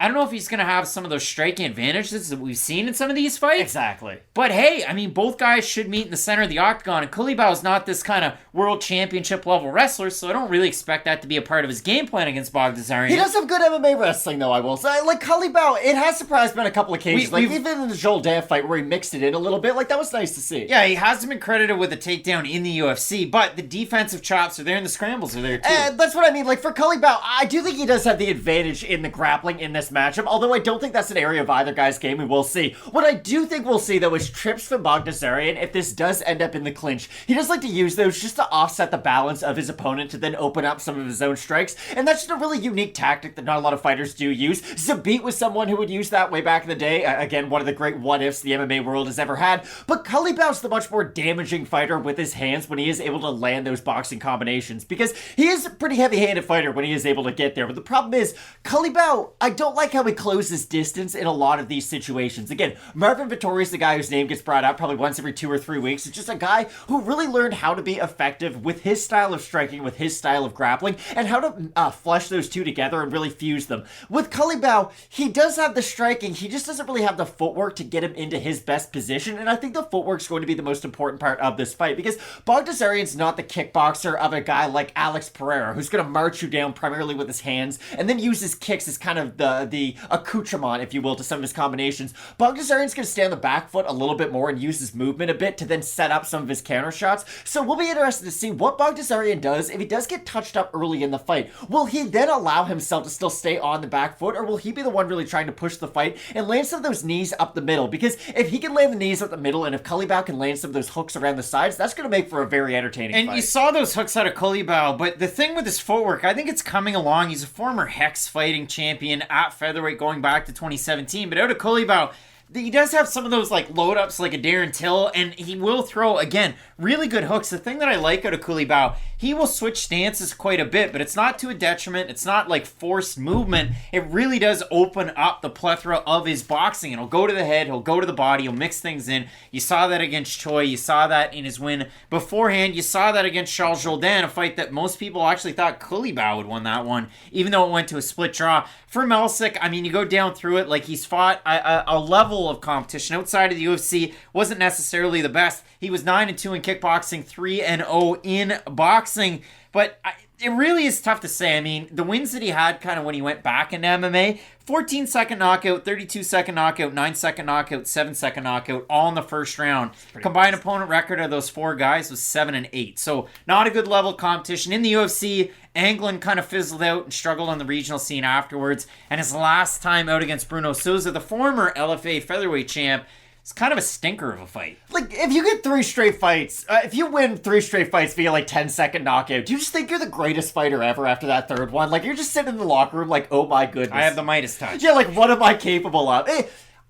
I just think this fight could go 2 very distinct ways. If Culibao can be the bully and kind of make it an uglier fight, I do think he can have success. I do worry about him with his stance switching, though, because it will open up some of the straight shots off angles from Baghdasaryan. Now, he's going to have to utilize that technique and use it very well to have that success, but I do think it's an area of his game that he can show in this matchup. But, again, we don't have this on the Fight of the Night screen because we think it's going to be a one-sided beatdown one way or the other. This should be a really fun striking matchup between these 2 guys. A performance of the night bonus for the debut out of Melsik Baghdasaryan, and if you look at it for Culibao, in his last fight, he was a plus 190 underdog against Seungwoo Choi. That didn't win Fight of the Night. That was a great one at UFC 275, a card that had the Fight of the Year in the main event between Teixeira and Prochazka. Matt, if we look at the odds, they're pretty well at par between these 2 guys. We have a look at the Topology vote. Surprise to us there, to you. You got the man out of Southeastern Australia in Joshua Culibao. I think the fans will rally around him. I'm going to say over under 62.5% Culibao. I think it's going to be close enough. I think they'll be over. Think they're going to be over?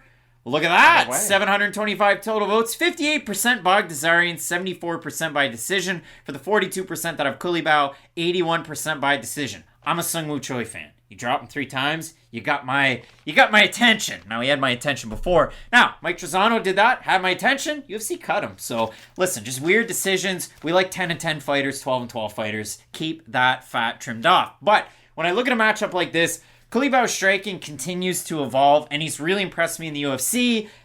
It's just the counter-striking of Baghdasaryan's kind of that question mark that I have in this And that's what I keep on going back to, and that's why I do find myself picking Melsik in the matchup. I think he's going to have to eat some big shots, too, in this fight. Don't get me wrong. He's going to have to face that adversity.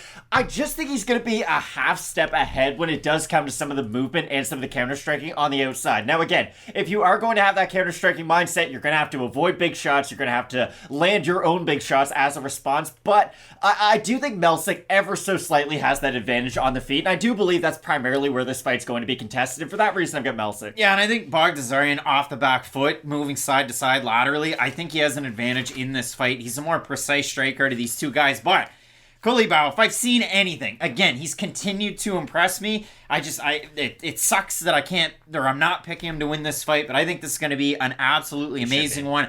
At featherweight, both of us going with Baghdasaryan. He's an American citizen now, so Baghdasaryan to get the win. A big-time matchup in this division. And again, co-main event for the interim championship. Main event, your featherweight champ taking on your lightweight champ. It's a great card with UFC 284. Keep it locked in with Fight Night Picks. We always say, let's get into it. The curtain jerker to the main card, UFC 284, the headliner of the prelims. We have Australia's comeback kid, Tyson Pedro, looking to welcome the returning comeback kid in the Cage Warriors light heavyweight champ, the Baltic Gladiator, Modestas Bukauskas. And for Bukauskas, in the UFC, was a little bit of a rough run and some really weird fights. That Andreas Michailidis win, the loss to Jimmy Crute, the loss to Michael Olszewczuk by split decision. And we all know. And then, of course, the oblique kick that absolutely obliterated his knee against Khalil Roundtree. So Bukauskas took about a year away. And then he fought Lee Chadwick, former middleweight champ with Cage Warriors, beats him by decision. Fought Chuck Campbell, who was 5-1 in a title fight over there with Cage Warriors. Won back that light heavyweight strap. fought like the Modestas Bukauskas that we had seen with Cage Warriors before the UFC, and then he just landed a right hook from hell in the 4th round, face planted Chuck Campbell, Bukauskas is champ, and all of a sudden on short notice he comes in and replaces, and I want to make sure that I get this right, we're talking road to UFC vet Zhang Mingyang, because Mingyang was one of those featured fighters, almost like what the PFL used to do, on road to UFC, got a win, and then they signed him to fight Tyson Pedro. It was like a lamb to the slaughter, but now all of a sudden, a fight that makes sense. Bukauskas has that UFC experience, the Cage Warriors championship lineage, and for Tyson Pedro last year, I mean, he had from 2018 to 2022 away 3 knee surgeries, all different kinds of issues with his knees after his fight with Shogun Rua. Hurt it in that fight, ACL meniscus injuries, hurt it training with Carlos Ulberg at City Kickboxing in the interim, and it really culminated with his fights against Ike Villanueva and Harry Hunsucker, both of those at light heavyweight, and he gave them their walking papers, so you gotta feel something about that. And that's the one thing about Tyson Pedro. I feel like a lot of people would look at his last 2 wins and be like, oh, well, he was kind of supposed to beat them. And you are right, but that's the fun way that they have rebuilt Tyson Pedro, and I think they have done it the right way. It was a once promising prospect who was on the borderline of the top 15. I think he was in the top 15 at one point. Then he gets hurt, suffers some losses, some very serious injuries, and takes a lot of time off. And then they didn't just rush him right back to where he once was in the division. They didn't give him... I know Paul Craig isn't the hotness, but even like a guy like Paul Craig, that'd be a difficult matchup for pretty much anybody. That'd be a really tough fight for somebody who once had a lot of promise, and now they're coming back off all these injuries. What I do like about Tyson Pedro and how he's looked in his last 2 fights is he looked how he's supposed to. Like, he won and was dominant, got finishes, was very damaging with his strikes. And I do feel like we are getting back to the Tyson Pedro that we had once seen before the Ilir Latifi fight all those years ago. Because that was like almost a title eliminator at one point. I am not joking. Like, people were talking crazy going into that fight about how good Tyson Pedro potentially was. But again, what I do like is we are starting to see that fighter that he once was. And he is showing improvements too. Like, his striking's pretty crisp now. All the way back when he fought Khalil Roundtree, he got dropped early on in that fight. His striking was very all over the place. It wasn't very technical. I'd say his technique has drastically improved ever since the time off, which is nice to see too, because some guys get injured, and a lot of that time, of course, has to be dedicated to rehab. But Tyson Pedro was definitely getting better in that time off too, and I think that's important, because for Bukauskas, it is nice to also see him get back to a closer form to what we saw pre-injury and pre his losses in the UFC. I still think, though, on short notice, this is a really difficult matchup against Pedro. But my big point I want to say with Pedro, it's like what I said with Loma Lookboonmee earlier. It's nice that you are looking better, but we have to see you look better against a real high level 205er at a certain point. And for Bukauskas, he could be that fighter, I guess. It's just with all the time off and with the injuries, even if Pedro beats Bukauskas and looks really dominant, I wouldn't then be ready to say, oh, well, Tyson Pedro can beat a who's who in the light heavyweight division. Yeah, it really is a weird fight because, again, for Bukauskas, Lee Chadwick has been just off the skid since he was champ with Cage Warriors. Then he missed weight and he lost the belt, and it's just, he's been with Bellator, back to Cage Warriors, weird there. And Chuck Campbell is nowhere near UFC level, and older guy, 39 years old, in that matchup. Now, Bukauskas looked really good in that fight, and he really did fight like the guy that you kind of knew coming into the UFC. And what do I mean by that? He's a karate black belt. And I don't know what it is. So he's a GCSD black belt. Is it Gintis Combat Self-Defense? I have no idea. So he is a karate black belt, and you see that in Bukauskas. And the one thing that you look for in Bukauskas, he kind of walks guys down. He throws singles, like one, maybe two in combination, reset, walks you down. Again, you saw that big-time right hand that he landed his last time out. His takedown defense was porous, kind of leading into the UFC, but it also won him the title, and he did look really good with Cage Warriors beforehand. And for Pedro, he could capitalize on that. Now, we haven't seen the grappling, obviously, since about, 2017, 2018, but that was a hallmark of his game. I know he got caught in that straight arm lock. Remember where you were when Cowboy Cerrone fought in Singapore. I do, but in that one, he got caught in that arm lock against OSP. Good grappler. However, Pedro was known as a very good grappler, and his striking has certainly progressed since then. So, I do really like this matchup. Again, you got a lot of movement out of Bukauskas, which could cause some issues for Tyson Pedro trying to walk him down and land some of those power shots, because Villanueva's going to get in the pocket and bang. Harry Hunsucker's going to Hunsuck it, and the guy's going to bang. So it is a different matchup that way. This fight was announced January 25th by Team Iridium that Bukauskas was going to be stepping in and taking the fight. So you look at the odds, Pedro is a pretty big favorite coming up this weekend. If we have a look at the Topology votes, surprised us they are to you. I'm going to say Over under 75% Tyson Pedro. I think it'll be over. I think the fans are going to go with him in this one. And it is 471 total votes, 87% Pedro, 84% by knockout. For the 13% that have Bukauskas, 63% by knockout. So the fans anticipate a knockout.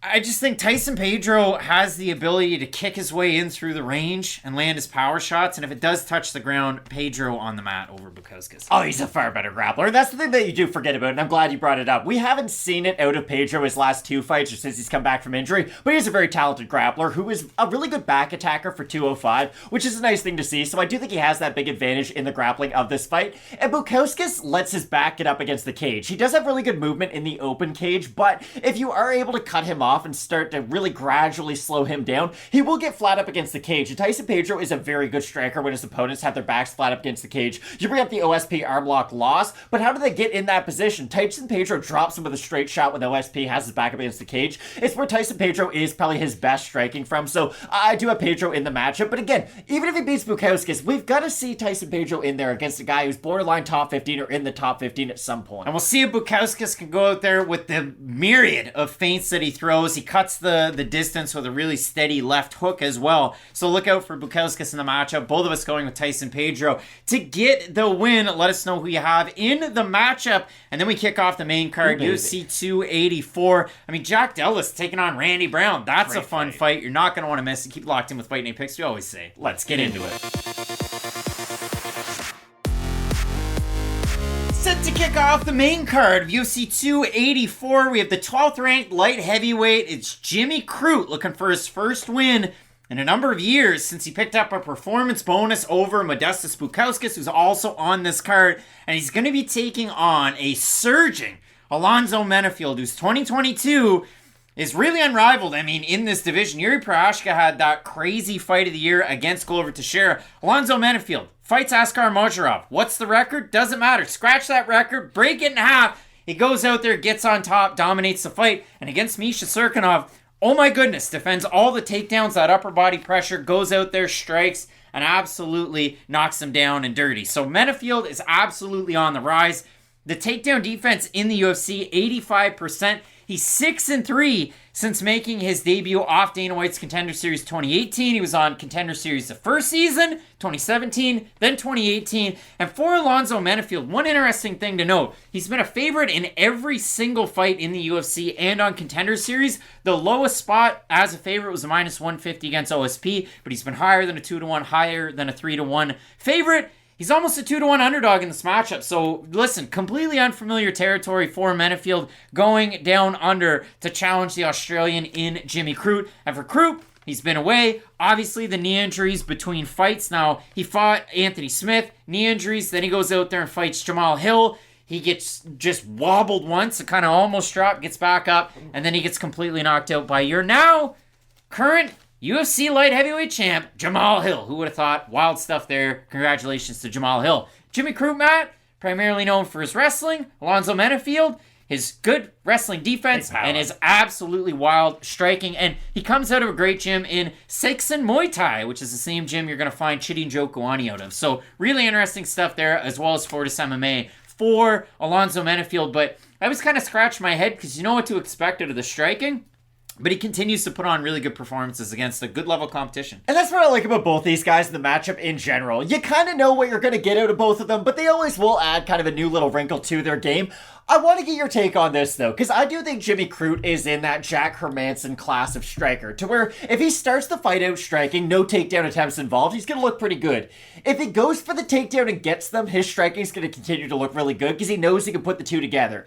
If he goes for a takedown after having success with the striking and doesn't get the takedown, his striking falls off a bit of a cliff, or at least gets diminished because he now doesn't have the threat of both. That's the thing about Crute. He isn't a bad striker, even though a lot of his losses do come from the striking. It's just that once the takedown's not really there for him, you do kind of realize that he is a bit of a basic fighter on the feet, and it does allow you to eliminate a lot of the equation from your mind. If Menafield can have a very similar performance to what he did against Cirkunov, just defend the initial takedowns, force Crute to become a striker, well, Alonzo Menafield is a much more heavy-handed striker than Jimmy Crute. He has more diverse strikes, I would say. I guess Crute throws a little bit more in terms of kicks, but let's be honest, he does leave himself quite open when he goes for a lot of those strikes, so I don't necessarily look at that as a positive for Crute.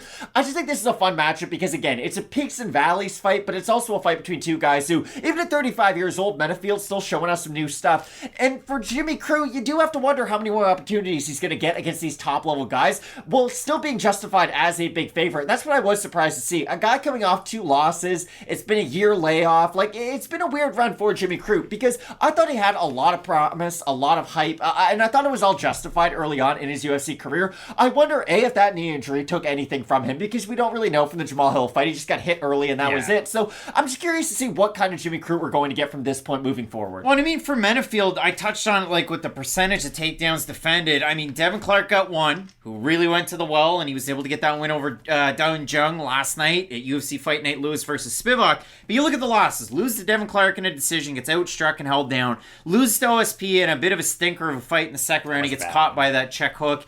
He loses to William Knight. He gets dropped in the first round. He gets held down just a little bit. But, I mean, apart from that, like, he's had some really good success. Obviously, his marquee win over Paul Craig, where Craig goes for the spinning strike at the same time that Menifield goes to land an overhand, and Menifield's able to land out in that one. But Jimmy Crute, really, really high motor on him in terms of his takedowns. 4.87 takedowns average per 15 minutes at a 75% clip. And you go down through it, I mean, he's had some of those fights where he's able to really chain them together. You think of the fight against Anthony Smith, he got 3 early on in that first round. He got 8 of them against Michael Olszewczuk. He got 1 against Paul Craig, and he submitted Paul Craig as well. So some familiarity with the opponents there, but it's just a matter of Jimmy Crute. The last win was against Lord Michael it was against Modestas Bukauskas over 2 years ago. The fight against Lord Michael was almost 3 years ago. Crute's almost 27, so he's still a very young man. I don't know if he's going to be able to implement his wrestling all that well against Menifield. This is the big difference, though, between Menifield and the last 2 opponents that Anthony Smith has had. And I'm not, like, if Menifield fought Smith at this stage of Anthony Smith's career, he could I'd be down. It'd be a great fight. Down. And there's a good chance he could win that. But what do Anthony Smith and Jamal Hill have in common? They're really long-range strikers, and they kick a lot for the weight class. Alonzo Menifield throws a light kick, but he's not going to go to the head like those other 2 guys. He's not really going to go to the body as much. And I think for that reason, the takedown for Crute is going to be a lot more available, because where Menifield gets a lot of his success from is that boxing range, which is going to allow Jimmy Crute to at least be closer to his opponent. I'm not saying that's going to then open up every takedown attempt. We're going to see Jimmy Crute look like Khabib Nurmagomedov, but I do think that will help him quite a bit, because that's the one thing Jamal Hill has to his credit. His takedown defense has gotten way better throughout his UFC career. That's the one thing. And he can stand on the other side of the cage from you and just blast head kicks for a lot of it, and that keeps him out of your takedown range. Menifield's not going to have that same luxury, and I do think that's why the odds are where they are, but it is surprising to see a guy coming off 2 finished wins fighting a guy off 2 finished losses who's such a big underdog. Yeah, Crute is over a 2-1 favorite in the matchup. We have a look at the Tapology votes, Matt. Surprised us, they are to you. It is in Australia. You got the guy out of Melbourne and Jimmy Crute. I'm going to say over under 70% Crute. I think it'll be over. I think it may be under. That's under. So 814 total votes, 52% Menifield, 82% by knockout for the 48% that have Crute. Surprise, surprise.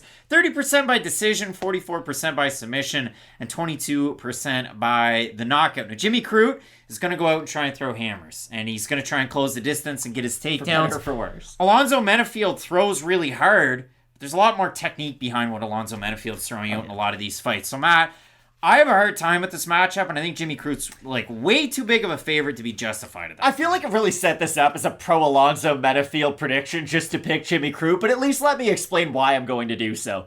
Menifield looked really good against Misha Cirkunov, but it's been a while since Cirkunov has looked like a real player in this division. Every time he hit Cirkunov like backed way off. Exactly, and I feel like a lot of people are going to say, hey, well, Cirkunov beat Jimmy Crute, but that was at a very different stage of Cirkunov's career, and I do think Crute has gotten better since that, even though the results of his fights might not suggest that. I know I'm doing a lot of mental gymnastics right now, but please bear with me. I just think for those reasons, like what I said, I really wanted to bring up the range, because I do think that's going to be important. Anthony Smith and Jamal Hill are 2 of the more prolific kickers that we do have in this division, especially Jamal Hill. And Jimmy Crute struggled with that because he wasn't close enough to get the takedown. I don't think he's going to run into that same issue against Alonzo Menifield. So if Menifield can defend those early takedowns and force Crute to become a striker, of course he's going to be the more heavy-handed of the 2, and I think he can go out there and get a stoppage win. But I still think I'm going to favor Crute because he has more ways to win the fight, even though I could see him get knocked out in the first round. More ways to win the fight. Younger fighter, throws heavy, leaves himself exposed when he does that. And Alonzo Menifield, I mean, you know, almost 9 years a senior.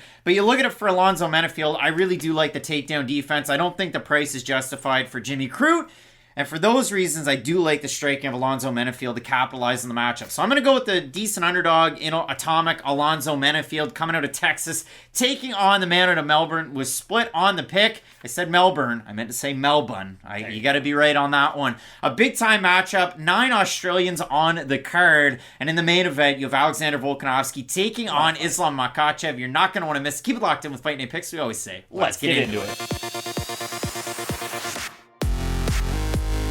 The return of Brisbane by way of Auckland's own. It's the bad man Justin Tafa, the former rugby star representing Australia, taking on Parker Porter, a guy who's fought John Jones in real life, not like just on UFC 4. Maybe he relives the glory days. Parker Porter is not in UFC 4. No, but listen, he could create a character, I guess. If you look at it for Parker Porter in the UFC, a bit of a mixed bag. I mean, he comes in, debut, it was like on 10 days' notice, they just announced it. They threw it together. Chris Dawkins is going to fight Parker Porter, and I thought, huh? Like, what are we doing here, Bapa? But if you look at it, he loses that fight, he gets finished. And his other loss is Jailton Almeida.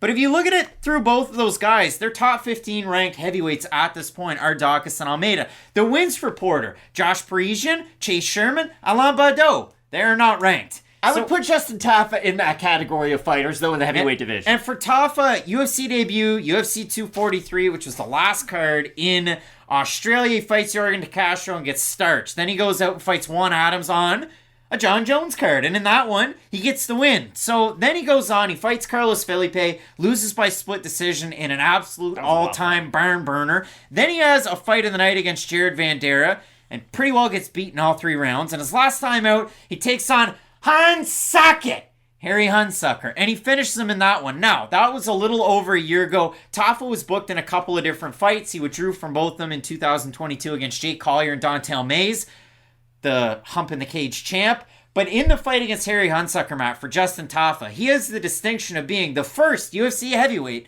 to successfully miss weight at 267. So Justin Tafa came in a hair thick for that one. And Matt, he's taking on a fellow Biggie boy that's not Jairzinho Rosenstruck. Justin Tafa needs what Nick Suzuki got at the All-Star break. He got a year of free Chipotle, and then Matt, do they have Chipotle in Montreal? Well, that was the quote. They go, "Oh, Nick, are you happy?" And he goes, "We don't have Chipotle in Montreal." So that sucks for Nick Suzuki. That All-Star skills thing sucked. All of it. Sure. For NHL. For Justin Tafa, though, his skill set's very easy to define. Like, he is a good boxer in the heavyweight division, but I look at this fight as like a 1999 heavyweight against like a 2006 heavyweight. And that might not be a big compliment towards either one of these men, but for Justin Tafa, he really is a one-dimensional heavyweight. He is a very good striker. He is going to struggle with the grappling, especially defensively in pretty much every aspect. But with Parker Porter, he has more than just one note to his game. He is going to go out there and maybe brawl a little bit, but at least he has a little bit of the clinch work. He does have the wrestling offense. He does have some of those other parts to his game. Now, I worry that Porter's going to go out there and just use the striking against a guy like Justin Tafa, because that's probably what he's going to do. And at least early on in the matchup, I think that is an absolutely terrible idea for him. But if he can press on Justin Tafa and do what like Tyson Fury did to Deontay Wilder, wear on the smaller man and really make him feel your presence. If Porter could use a lot of his clinch work... Don't call him Porker. Sorry, I can't believe I said that. If Parker Porter... I mixed the two together. Can use his clinch work and his wrestling. I think he can have a lot of success in this matchup. I just worry that he's going to go out there and try to be a gunslinger early on. And we kind of know what happens when you do that in a Justin Tafa fight. If Tafa lands that one big looping hook, it doesn't really matter what position it's from. He can land, but this is what I really dislike in a Justin Tafa. Not just that he got knocked out by Yorgan De Castro. Yorgan De Castro had his eyes closed and just threw from the hip on that. Like, you can watch the highlight. Yorgan De Castro's eyes are closed when he does that. Hey, it's not great that a primary striker is getting knocked out from a technique like that. It's not like Alex Pereira was marching him down, hit him with combinations, and really made him think about it. He marched forward and ran into a kind of large looping shot, and that's not great to see from a guy who is a primary striker. Yorgan De Castro beats Cigano, Junior Dos Santos, and he's in the running to win $1 million at the PFL. And region by region wise, I know Yorgan De Castro at a Cape Verde, but if you look at it, trains out of New England, Parker Porter, New England native, and Parker Porter owns his own gym, the Heavy Hitters Club. Matt, The heavy hitters club. I bet. What does that have to do with Jordan Castro? Everything you said was disrespectful, and you called him Porker. I didn't mean to call him Porker, but that's okay. These guys are not going to be in the top 15 of the division. Parker Porter is closer to that point at this point, even though he's coming off a loss. That's fine. I'm closer to dunking than you are. I still can't dunk. When you look at the matchup between these two guys, maybe I've been working on my hops. No, Parker Porter, out of this matchup, in the fights that he's had in the UFC and he's won, what has he done? Dabbled in the wrestling. He's been able to go out there against Josh Parisian, who can clinch and take down his opponents, and he did that to Parisian. And if you look at it in the other fights, against Chase Sherman, he was able to do it. Against Alain Baudot, struggled with the striking in the open space, and Baudot, not a good run in the UFC, but in the open space, that's where Baudot flourishes. And for Porter, once he was able to kind of slow down the fight and make it a little bit boring, that's where he was able to pull away. So in this matchup, you have the more refined technique out of the striking in Justin Tafa, a guy that can strike forwards and backwards, even though I know you talked about him losing to De Castro, backing up. He charged forward. But if you do look at it for Tafa, he charged forward, closed eyes behind the black line. And that's what I mean. Like, if you're a natural striker, I want to see you outstrike pretty much everybody. Like, Israel Adesanya can outstrike everybody in the UFC for the most part, other than Alex Pereira, and vice versa. Because they're natural strikers. We know where their comebacks come from and the accolades that they do have. Think about Damian Maia. We never saw Damian Maia get, convincingly outgrappled. When I see you get knocked out by a guy who has his eyes closed when he's throwing the shot, and you're supposed to be a natural striker, there's a lot of cause for concern moving forward. And I think that's fair to say. It's like if we saw Jacare Souza get submitted 7 times in his UFC career. We could call into question his background. Matt, it's a little weird that this is on the main card and they're making you pay to see a 13-7 heavyweight take on a 5-3 heavyweight. You have a look at the odds. Justin Tafa is the slight favorite in the matchup. We have a look at the topology vote. Surprised us there. To you, Australia versus USA.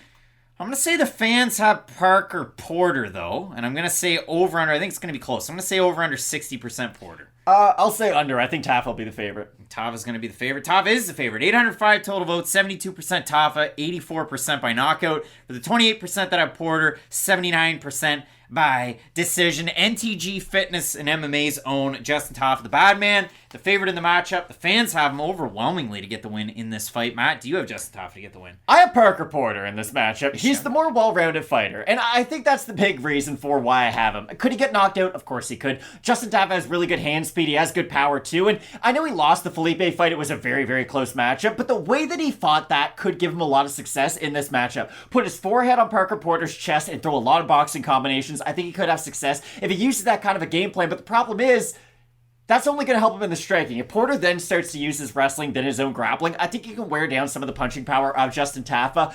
I would like to offer my most honest apologies to Parker Porter if he's watching this video. Did not mean to call you Porker, mix together your first and last name, but I've got you to win this matchup. Yeah, I also have Parker Porter in the matchup as the underdog. So going against the fans and the odds, but with Parker Porter, I've seen his wrestling on the regional scene translate to the UFC to beat guys outside of the top 15. So I know he struggled against Jailton Almeida. I think with Francis Ngannou out of the UFC, I think Jailton's going to break into the top 5 in 2023. So really interesting fight between these two guys. The striking of Tafa, the striking to then clinch for the takedown out of Porter. Both of us going with Parker Porter to get the win. Let us know down below in the comments section if you agree with those topology votes. You have bad man Justin Tafa at home, or do you have Porter to travel across the world to shock the world to get the win? Matt, we have Randy Brown taking on Jack Dell on this card. We have the co-main event featherweight title, interim featherweight title on the line, and the pound for pound greats up at the top. You're not going to want to miss. Keep it locked in with Fight Night Picks. We always say, let's get into it.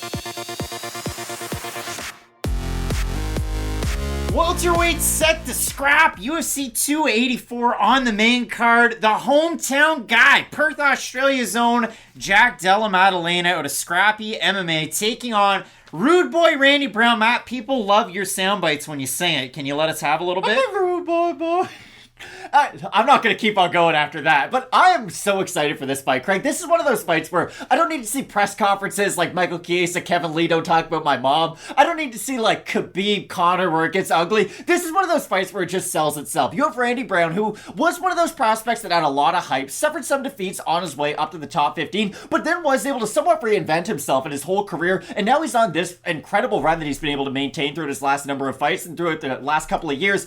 But he finds himself in a very unique position position for a guy like Randy Brown to find himself at this stage of his career. He's now, and this is going to be used in a negative light, but I don't mean it this way. He's kind of gatekeeping the top 15 from Jack Della Maddalena this weekend, and that's a very important place to find himself, because if you beat Maddalena, who might be the most hyped up prospect, non-top 15 at the moment, because of course you've got like Shavkat out there, then Randy Brown's going to find himself in a huge fight his next time out. And it's weird to say gatekeeper when a guy's won 4 fights in a row and built himself up. But Randy Brown, he debuted way back in 2016 with the UFC after winning at Ring of Combat. Dana White's looking for a fight. He took on Matt Dwyer in his debut. And since then for Brown, it's been an interesting cast of characters. Like he's had a couple of interesting fights against now top guys. Bilal Muhammad, Nico Price, Vicente Luque. He's got that crazy performance bonus win over Warley Alves. He's got a finish win over Brian Barberena. He's fought like guys like Brian Camozzi and Eric Montano. But the last 4 fights, Alex Oliveira, the one-arm rear naked choke, the win over Jared Gooden, he beats Chaos Williams by split, and then he goes out there and, listen, you guys might not like him, but Francisco Trinaldo fought 26 times in the UFC, went 18-8, and Randy Brown said, hey, Francisco, you like being a mainstay in the UFC's welterweight division and lightweight? Rip that contract, bud. Go 44. Back to Brazil, have fun. Randy Brown gets a win there. Now, he drops Trinaldo early. He struggled in some of the wrestling. And I went and I listened to an interview that James Lynch did with Randy Brown before this fight. And Randy Brown was really coy. And usually, I always watch Randy Brown interviews. I like to listen to him talk about his camps and about everything that's going on in his life. And he touched on the fact that he used to be at King's. And then he went back to New York. So lately he's been training at a Budokan Martial Arts Academy, a little bit at Belmore Kickboxing, kind of cross training in and around. And then he kind of let it slip, and it's on his Instagram, that he's training out of Martinez MMA. So you click there. What's Martinez MMA? Well, it's Daniel Gracie's gym. Well, who's he training with? Sean Brady and Joe Pyfer to get ready for a matchup like this. Now, he wouldn't necessarily say who his corner was. He wouldn't say what they were working on. He played it cool and coy with Lynch over there. So for Randy Brown, I'm eager to see what that means in a matchup like this against Jack Della, because Brown is very good at jiu-jitsu. Oh, yeah. Very sneaky. I know the Nico Price hammer fist, whatever. However, Randy Brown's offensive wrestling isn't necessarily the tool that got him to the dance. We don't see it all that often. I'd be eager to see if this is what we see against Jack Della, because Della, what he struggled with on the regional scene before he's dusted everybody, was getting held up against the cage and sometimes getting taken down. And now he dusts everybody and knocks them out. This is the weird thing, though. I kind of disagree with what you say about Brown's wrestling for this only purpose.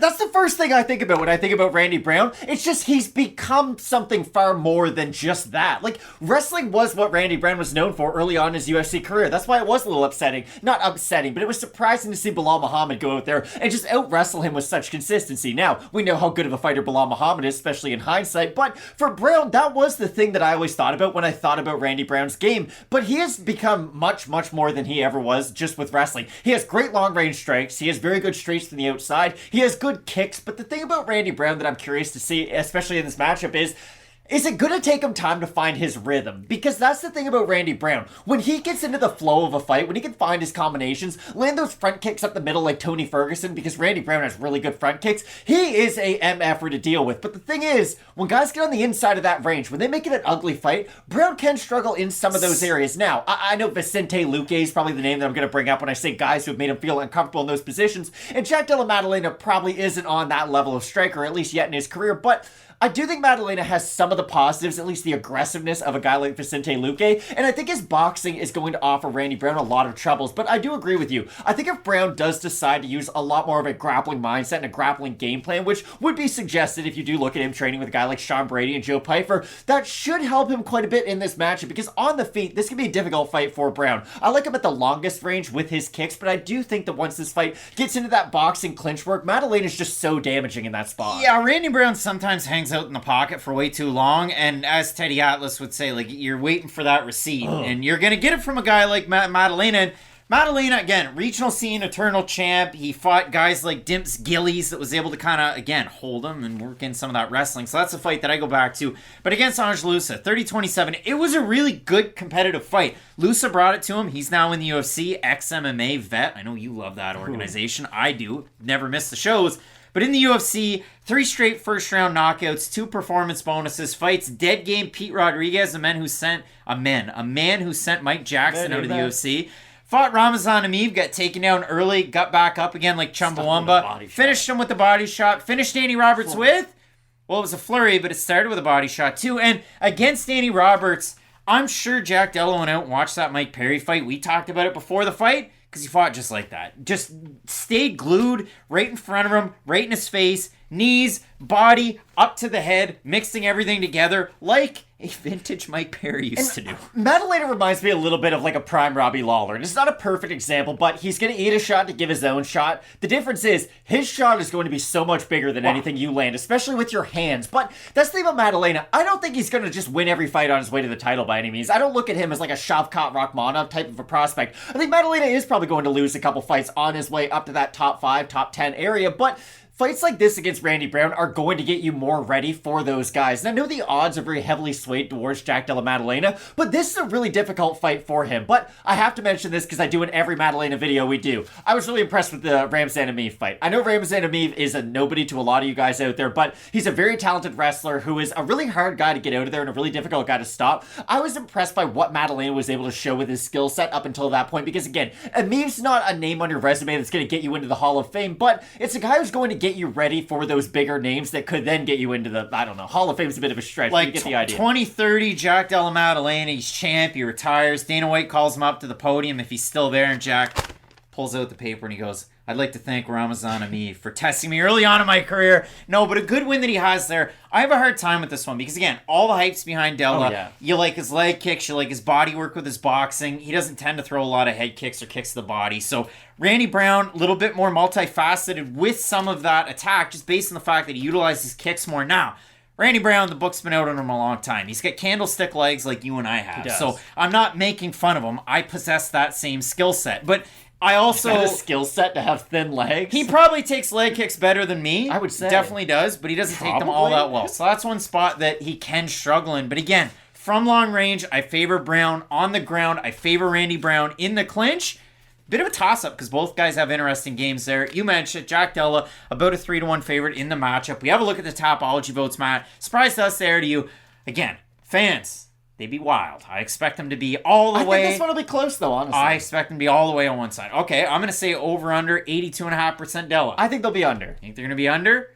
They're over. 756 total votes, 86% Della, 83% by knockout for the 14% that have Brown, 66% by decision. Randy Brown's one of those guys that could actually take Jack Della into the deep waters. Oh, yeah. I know you mentioned that Ramzan Emeev fight. Ramzan will wrestle round 1, round 2, round 3. He's a kickboxer, but in round 1, he took him down. They get back up. Della finished them. So we didn't even get to see the continuation there. No, but that was a nice thing to see, though, just him be able to get back up to his feet after the initial takedown. Because, again, Ramzan Emeev is really good at just laying on top of guys and not doing a whole lot of anything. So it was nice to see Maddalena just be able to get back up to his feet from that position and land damaging shots. And that's the thing. Randy Brown gets hit. I know he's really good at that long distance, but he pulls back with his head up a little bit. He gets up against the cage sometimes, and he does find himself in that Anthony Smith position where you've got your back up against the cage, you're kind of just throwing out front kicks, trying to create distance. If you do that against Jack Della Maddalena, he's going to throw that leg to the side, answer with a combination, and probably get you out of there. I think this is a great test, for Maddalena, but I do expect him to win this fight. Randy Brown with that ground game, training with Piper, Brady, and Daniel Gracie, like that gym was the hotness. And then a lot of the guys lost, except for Joe Piper. But Sabatini lost, Brady lost. They didn't look good in those fights. But when you do look at this matchup, Randy Brown has all of those skill sets and all of those things that you want answered. And we saw that last week. And we talked about a fight just like this, with odds just like this. Yusaku Kinoshita taking on Adam Fuguet. And we said in that matchup, Brown's a lot better than Fuguet. Fuguet's such a good striker. He's good with his wrestling. He has all those checks. And then all of a sudden he ends up getting the win over the hype prospect in Kinoshita. But in this matchup, Matt, I like that boxing out of Maddalena. The fact that he can back guys up. And the length, all of a sudden, it shrinks, and it's not a giant advantage. And Randy Brown's one of those guys. 5 inches in height, and what? He's got 4 inches in height, 5 inches in reach. He uses those advantages to his benefit. Until they get taken away, though. When it's in the center of the cage. Yeah. The one thing I didn't like out of Brown his last time out, I love the fact that he dropped Ronaldo. I love the fact that it was kind of back and forth with the wrestling and the grappling. He slowed in the third round, and it wasn't a good look. And so for me, I worry about that in this fight against Della with the fact that Della's fighting like legit. He is the hometown fighter in Perth. There's other Australians on the card. This guy gets to wake up and probably it's not a walk. But wake up and walk over, and then he's ready to fight. That's why it sucks that Randy Brown's 4-fight win streak has led to this for him. Yeah. Like, you would expect him to get, like, I know I brought up Robbie Lawler before, but again, just one of those aging guys who was a big name, maybe try to build up Randy Brown a bit off that. No, it's, hey, you've won 4 fights in a row, you look really good. You have to fight up one of the most hyped prospects we've had in a couple of years now, who's not a great stylistic matchup for you. Both of us in the matchup going with Australia's Jack Della Maddalena to get the win. Let us know down below in the comments section who you have. Man, I love a Rude Boy Randy Brown fight. Matt loves singing Rihanna. Can't wait for the co-main event. Featherweight title. Interim strap on the line. Make sure you check it out. Keep it locked in with Fight Night Picks, we always say. Let's get into it. Coming up this weekend, interim featherweight gold is on the line with Alexander Volkanovski moving up a weight class and challenging for Makhachev's lightweight strap. In the co-main event, we have Josh Emmett taking on El Pantera. Yair Rodriguez, a former tough Latin America winner all those years ago back at UFC 180. I know you remember that card. Fabrizio Verdum taking on Cain Velasquez at UFC 180. But when you look at this, Matt, there hasn't been an interim featherweight strap on the line since UFC 206, way back when Max Holloway fought Anthony Pettis in 2016. So coming up this weekend, Josh Emmett, Yair Rodriguez, and we know how accredited of a striker Josh Emmett is. For the same respect, so is Yair Rodriguez. For Josh Emmett, 11 fights in the UFC. He's 9-2. And if you look at it this way, Matt, 11 fights, 11 knockdowns. That's tied for number 1 all-time in the featherweight division with his old foe, Jeremy Stephens. I bet he doesn't like to hear that name, but for Emmett, he dropped Stephens too in that fight. He dusts guys. And for Yair Rodriguez, this guy doesn't know a boring fight. Performance bonuses abound, fight of the nights abound, and he's had some of those stumbling blocks. I mean, you look at some of his losses in the UFC. I think of the fight that he had against Frankie Edgar. That was definitely a tough one. The fight that he had against Max Holloway. However, that was one of those ones that you really gain a ton of stock. The one question I'm going to ask you, Matt, before I hand it off, with Josh Emmett, he has a nickname all of a sudden. He does. It's CC0.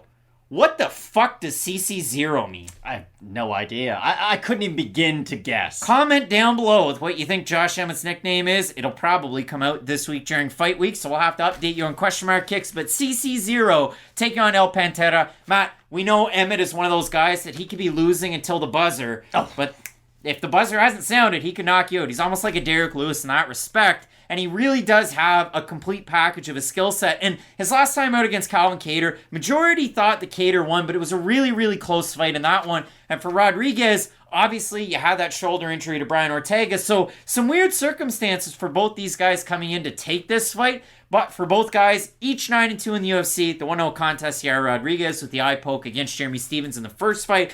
I love this matchup, and I think it's going to be a really, really fun one. There's no fight I want to see more at 145 pounds in the UFC, especially one that we haven't already seen. Like, yes, Holloway versus Rodriguez 2 would be a very fun fight because, hey, how much left does Max Holloway really have at the top level? And their first fight was close, and that's the thing I want to bring up.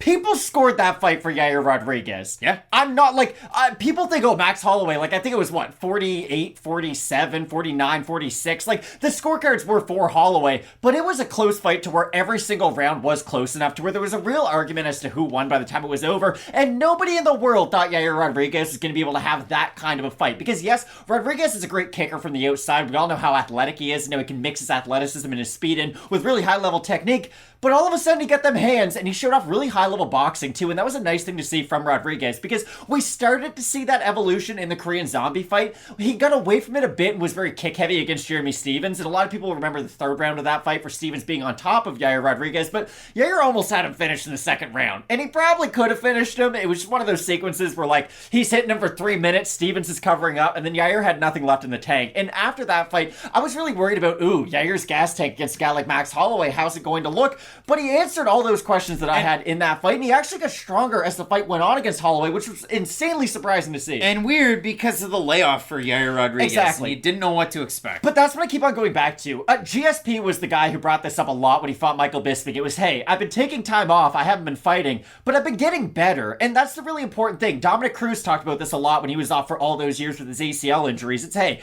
I didn't just sit around and not do anything. Like, the second I was able to get on the mat and start training again, I was able to. And although Rodriguez has had some injuries in the past, none of them are related to where you're concerned about one area of his body, like it's an ACL that keeps on acting up. They all seem to be like Gordon Hayward injuries to where it's just bad luck. But If I didn't see that fight against Max Holloway, I would have probably picked Josh Emmett. Josh Emmett has the wrestling advantage, even though offensively we don't really see it a lot. We just know that it is there. And for Yair, his jiu-jitsu has gotten better. He's a good scrambler off of his back. So I think Josh Emmett might go for a couple takedowns in this fight, but I don't think we're going to see a primary wrestler from Josh Emmett. And that's what I keep on thinking, or that's how I think this fight's going to play out. If Emmett's going to win, it's probably going to be from his boxing and his power. I just don't think Josh Emmett's all of a sudden going to revert back to some D1 wrestler who's going to go for a lot of single legs and double legs. He's 37 years old now. Like, we're not just going to see him become a fighter he's never been up until this point. For Josh Emmett, I mean, Sacramento City College JUCO wrestler there. If you do look at it in the UFC, he's credited with takedowns over Felipe Arantes as well as Shane Burgos. And yeah, I mean, he hasn't really been the heaviest takedown guy. Felipe Arantes, I mean, just Brazil's own. And he features in a camp on one of the fighters in this undercard, but Matt, when we look at this matchup for Josh Emmett, you talk about the knockdowns, you talk about the fights and the fight of the nights between both of these guys. For Emmett, fight of the night against Calvin Cater's last time out, a fight of the night against Shane Burgos, the PFL's one of the own. all-time great fights. Dusts him in that one, and then a performance bonus over Mirsad Bektic. Mirsad, where you at, He knocked him out with a jab. That's how heavy-handed Josh Emmett is. For Yair Rodriguez, fight of the night against Holloway, fight of the night against Stevens, fight of the night, performance of the night, UFC Denver, the throwback against Korean Zombie, performance bonus over BJ Penn, fight of the night Alex Caceres, performance bonus Andre Fili, fight of the night against Charles Rosa after winning the Ultimate Fighter Latin America Season 1 at featherweight. He beat Dan Hooker, too. He did beat Dan Hooker. So, Matt, for Yair Rodriguez, the varied skill set with the striking. For Josh Emmett, we're just going to pop that jab out there. A lot of power behind it. The man has a beard, Matt. So, what do you make of it? Like, Grizzly Adams did have a beard. Is it a new Josh Emmett? There's a little bit of gray in that beard. There is. A ginger beard. Not what I expected to see in it. I don't know what I expected. It's just that's not what it was. I think this is a really fun fight, though, for all the reasons we brought up. Yair Rodriguez basically has to be perfect for 25 minutes, though, if he doesn't finish it before that. Again, I'll be interested to see if we do get much grappling and who initiates some of that grappling, because even Yair will go for some takedowns. We haven't seen it a lot as of late, but early on in his UFC career, I would say he was much more of a grappler, would mix in his own offensive wrestling a little bit more than he has as of late. Now, his striking has reached such a level with his boxing and kickboxing to where I don't really think Yair Rodriguez is going to have a striking disadvantage against many people in the UFC.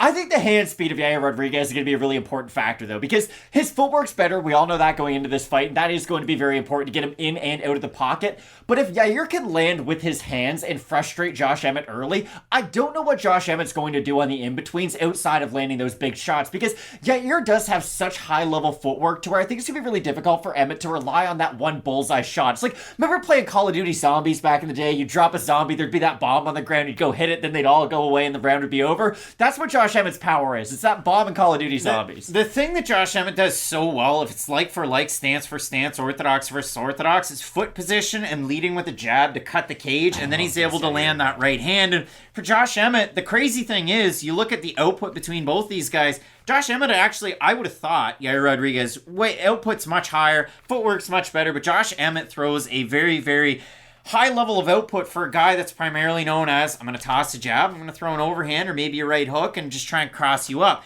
So I'm eager to see what we get out of Josh Emmett, Team Alpha Male, the boxing team that's down there as well that he trains with. And for Yair Rodriguez, likewise, VFS Academy up there in Chicago. I would expect like maybe a little bit of Bilal Muhammad cross-training, getting ready for a matchup like this. But he spent a lot of time with Izzy, Team Izzy Wrestling, getting ready for a lot of the fights that he had leading up to, but not including maybe the Holloway fight or his last time out against Brian Ortega. So it is a really tough fight to try and call. Slight favorite is Yair Rodriguez. We have a look at the fan vote on Tapology, Matt. Surprise to us, it is to you. El Pantera versus CC0. Carbon Copy Zero? Like, I have no idea.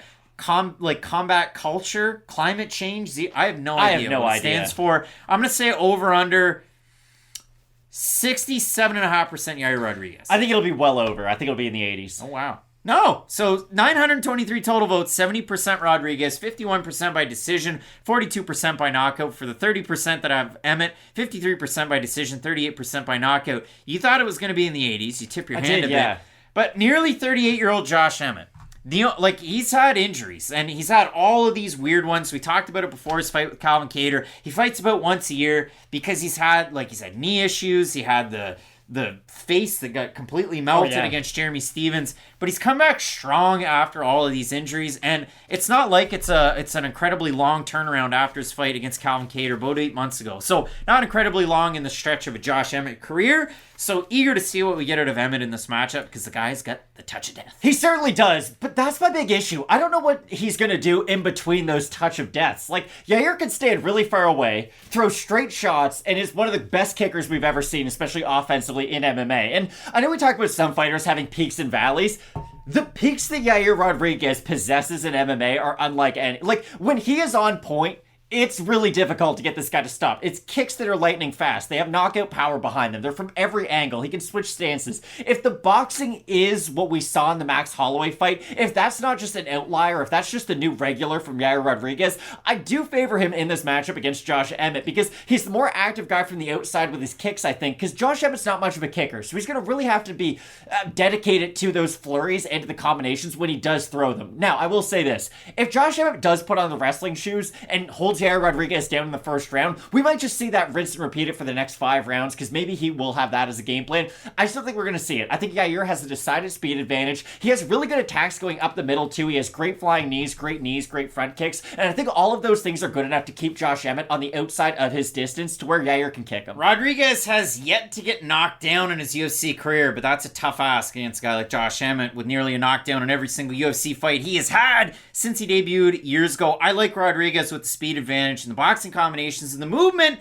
However, again, as I said, the jab, the fact that Josh Emmett can cut the cage like the best of them, and he has the power and the wrestling in a matchup like this, could prove out a win for the nearly 38-year-old Josh Emmett in this matchup. So both of us going with El Pantera, Yair Rodriguez to get the win. It should be a great fight in this co-main event. And then in the main event, number 1 pound for pound, Alexander Volkanovski jumps up a weight division to take on number 2 pound for pound, Islam Makhachev. It should be a great fight. Keep it locked in with Fight Name Picks, so we always say. Let's get into it. In the main event of UFC 284, your number 1 pound for pound fighter, Alexander Volkanovski, your featherweight champion, jumps up a weight class to lightweight to take on the number 2 ranked pound for pound fighter in Islam Makhachev, newly minted lightweight champ as of UFC 280 when he picked up a knock him down, drag him out submission win over Charles Oliveira to capture the belt. An amazing fight. As always, one half your host and duo, Craig Allen, Twitter and Instagram at Craig Allen FNP. With me to my left, to your right, as always, respective socials, Raptors fan Matt Allen FNP. And when we look at this matchup coming up this weekend, Volkanovski, I mean, the win streak is 22 fights in a row. Pretty impressive. He's 25-1. In the UFC, he's had 12 fights. He has had Fight of the Nights against Mendes and Ortega, performance bonus against the Korean Zombie. And in these title fights, he's had 4 straight big-time wins where he's been able to just hang on to that belt. You go back, and he's able to beat Holloway. He beats Ortega, beats Korean Zombie, and then Holloway again. So the trilogy is kind of lumped in there. And for Volkanovski, we've just continued to see a refinement of these skills that were already very good. I mean, very good boxing, very good Greco-Roman wrestling base. And that's the thing. I heard somebody mention it recently. Wow, Makhachev, his wrestling is so good. It's what got him to the dance. It's his best skill. And Volkanovski, he's an Australian Greco-Roman champ. And then I dug into it. He was a Greco-Roman champ when he was 12 years old in 2001. That doesn't mean a lot. His wrestling's good in MMA. Very. But that one accolade doesn't really mean a whole lot. Now, when you look at it for Volkanovski, Matt, like, people are also going to point to the fact that Chad Mendes took him down 3 times. Chad Mendes won 3 of 4 takedown attempts in that fight and held him down for 45 seconds. And also had to work so hard for those takedown attempts that he was completely exhausted by like minute 2 of the second round. This is my whole problem when we talk about, oh, this guy won this round. Like, he looked really good to start out and then faded. Like, you can just waste all your energy in the first round and win it. That's cool. Like, basketball teams can outscore the other team in the first quarter, in the second quarter, even in the fourth quarter. If they don't do it for all of them, though, it doesn't really matter. And for Volkanovski, he was able to weather that storm from Chad Mendes and weaponize his pace in that fight more than anything. And that was a really impressive attribute to see from Volkanovski because he was largely untested against the highest levels of competition up until that point. I believe his best win going into that was the Darren Elkins win. And that was a great fight, don't get me wrong. He was very impressive. But even Elkins landed a couple body kicks in that fight. Like, Elkins made a good account of himself, even though he got dropped like 7 times. I can't believe I'm defending Darren Elkins in the Volkanovski fight. But my whole point is, Volkanovski, before that Chad Mendes fight, was an exciting prospect, and after that Mendes fight was a legit, title challenger, basically. But we talked about this a little bit off camera, and I'm going to make a basketball comp. I'm going to talk about Bellator and the NBA. Volkanovski, to me, is a lot like Chris Paul. Chris Paul can outthink anybody who's his size. He's that smart about the game, the X's and O's. He's going to figure out what your weakness is, and then make it just the forefront of your game. Volkanovski can do that. The problem is with a guy like Chris Paul, it's not just a point guard on point guard league. The other team's going to put a way bigger guy on you who's going to be more athletic. And that's what I worry about with Volkanovski in this. We talk about the pound for pound list now. He's pound for pound number 1. Makhachev's number 2. Oddly enough, even if Volkanovski loses this fight, he's still probably pound for pound number 1 because he's still better at featherweight. I know that's a weird list and a weird discussion to bring up, but I just think for Volkanovski, it's great that he's trying to be great right now, but I look at this a lot like Rory McDonald trying to fight Gegard Mousasi. It's a very good fighter fighting a very good fighter. The difference is one of the very good fighters just so happens to have a big size advantage over the other one. And for Makhachev, the conversation the entire time he's been in the UFC is, well, just exactly who he's beaten. And if you go down through it, you make the list, he's won a myriad of fights in a row since losing to Adriano Martins. His only loss back in 2015. He beats Chris Wade, Nick Lentz, Kleydson Tebow, Cajun Johnson, Armin Tsarukyan in a fight of the night, Davi Hamos, Drew Dober, Thiago Moises, Dan Hooker, Bobby Green, and Charles Oliveira. And the biggest problem for Islam Makhachev, kind of leading into 2019, didn't fight in 2020. And then 2021, he really did pick it up. And he got the win over Dober, Moises, Hooker, and then in 2022, Bobby Green and Charles Oliveira. And obviously, there's a big skill gap between a lot of those guys. To go from Bobby Green to Charles Oliveira, now originally it was supposed to be Bobby Green, and that was on short notice, but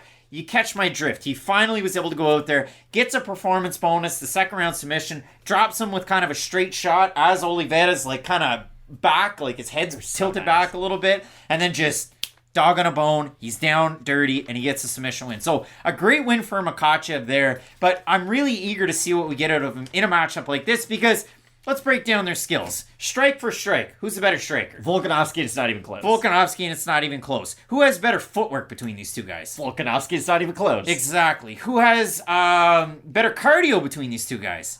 I would say Volkanovski, but we haven't really seen it out of Islam, and that's the big thing the big question mark that I do have in this fight. What if Volkanovski can make Islam scramble a lot? Because Armin Tsarukyan was able to do that in their matchup and avoid some of the prolonged periods of him just having his back on the mat where Islam could progress. And I think Volkanovski can have some success doing that. But this is what I go back to. Did Volkanovski ever have trouble making 145? Is he a big fighter in that division? No. He's smaller than most guys in his own division. Has Islam had trouble making 155 in the past?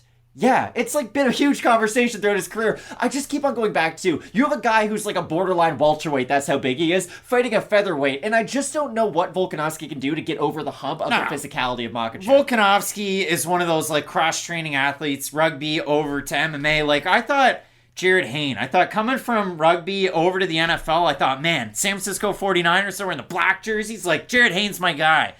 And then it didn't work out. But with Volkanovski, definitely has worked out. So when I look at this matchup, Matt, I go along those lines of striking, footwork, Volkanovski, wrestling, just wrestling. Just a blanket term. Obviously, Islam Makhachev. The scrambles, it could be fun if we get there. But with Volkanovski, they're going to show you thick boy rugby Volkanovski, 210, where he's just he's a big fella. He's a big, short fella. How many farmer's wraps at Tim Hortons could that man devour? Man, farmer's wraps. You get that little Chipotle sauce on there. About 6 in the morning, I bet. But when you look at a matchup like this, Matt, to me, it is tricky when it comes to grappling of Makhachev if we do get there. Now, the cold cock that Martins had really early on in their fight, kind of caught Makhachev, and he was able to just land that shot and just like a sack of bricks.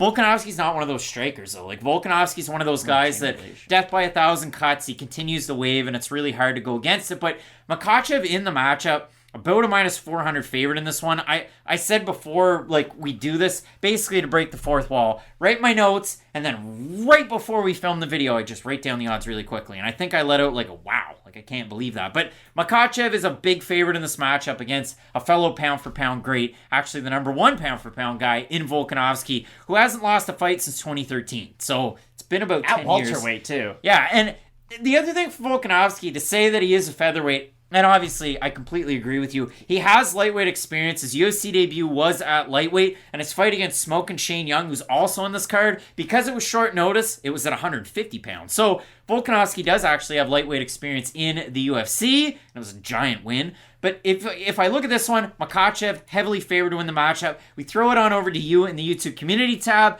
and you guys have voted here so far this morning. 61% going with Makhachev, so listen, slight there. The Wiseman, I would love to see the fight against the real GOATs. Jake Paul versus O'Malley. Just completely out of left field there. Simpson, I don't know how, but Volk. Tom Wiz is going with Makhachev, and we'll go with Chuz, saying Islam second round sub, and maybe Joe. Volk is way too small for Islam. Matt, when I look at this matchup, Volkanovski has beaten Jose Aldo. He's beaten Max Holloway 3 times.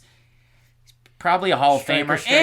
Striker. I bet you going into this fight, I bet you the UFC markets it and says, hey, this is our featherweight GOAT. They're going to completely erase Jose Aldo, just like they started to do with Kamaru Usman and just erase GSP a little bit. So I think most people think Aldo's the GOAT, though, still. Yeah, I think there's going to be a marketing push. So, but when we look at this matchup, Matt, we talk all about the skills of Volkanovski, talk all about the skills of Makhachev. Do you go with the big favorite in the matchup? Yeah, the problem is, we've said this so many times, is X-Fighter a better striker than Islam Makhachev? Yeah, most of them are. It's Drew Dober is. The aggressiveness with the threat of his takedowns is so much that it's really hard to strike with your butt pushed way back and your shoulders forward. And that's the position every one of these fighters finds himself in. Think about Dustin Poirier, Khabib. Like, Khabib's a really good striker. Near the end of his career, he got better at it, of course. But, like, Poirier's as good of a pure boxer as we've had in the UFC. He couldn't really throw punches, though, because he was so worried about the forward movement and the threat of the takedown. Now, Volkanovski has Joe Lopez in his corner, and he always has. Makhachev not going to have Khabib in his corner? That could play a difference. That still doesn't get rid of the lifetime of wrestling the man's had throughout his whole entire, life. That's the thing. Like, Islam, it's not like this guy got started when he was 17 because he didn't make a college football team or something. Like, Islam's been getting ready for this for decades, and it will be a great fight. Like, I do think Volkanovski's going to offer up the best potential for a really good fight in this division. When the going gets tough, I think Volkanovski is more than proved at this point. Like, he digs down as deep as a human possibly can. He's got out of insane submissions from Brian Ortega, who is one of the best grapplers in the UFC. I just think Islam, with his physicality advantage and with his wrestling, it's going to be a really difficult mountain for Volkanovski to climb. I can't wait for this fight. I do have Islam Makhachev in the matchup. Somebody's going to get lucky win number 13 in their UFC careers. And for somebody, they're going to pick up their first, or rather, their second loss as a pro. But it should be a great fight. And this is one of those cards, Matt, like if we do look at it overall, again, 9 fighters out of Australia. You've got Justin Tafa out of New Zealand, but fights out of Australia. Tyson Pedro, the Australian, training out of New Zealand. And the lone New Zealander that is on this card, he gets to feel a little bit like an anomaly here. We have a guy in Shane Young. So a really, really interesting card that we do have coming up this weekend. Matt, when you do look at it, what's one of those fights that's flying under the radar that you're really excited about? I think Madalena versus Randy Brown's going to be a really fun fight. Again, for Randy Brown, it's unfortunate that this is what his win streak is kind of led to, because it's a really big opportunity for Madalena. I know I've been really excited about his rise through the UFC up until this point, but this is by far his most difficult matchup, and it's not even really that close. So I think the fight between Brown and Madalena might fly under the radar for some, but that's a really fun fight at 170. A giant skill check there, and then a skill check on the prelims between Jack Jenkins and Don Shainis. And listen, Jenkins, does he decide to go really, really quick? Because you know that, it's out of my hands. I'm shameless. Don Shainis. He's a guy that burns really hot at the start. So can't wait for that matchup. Make sure you check out Question Mark Kicks. It's not going to be 2 hours before the prelims. It's probably going to be Saturday morning because I fly out later on in the afternoon. A big time fight card with UFC 284. Thanks so much for the likes, the subscriptions. Things went wild with UFC Fight Night. Lewis versus Spivak that way. So thank you so much for the support. Keep it locked in with Fight Night Picks, as we always say. Let's get into it.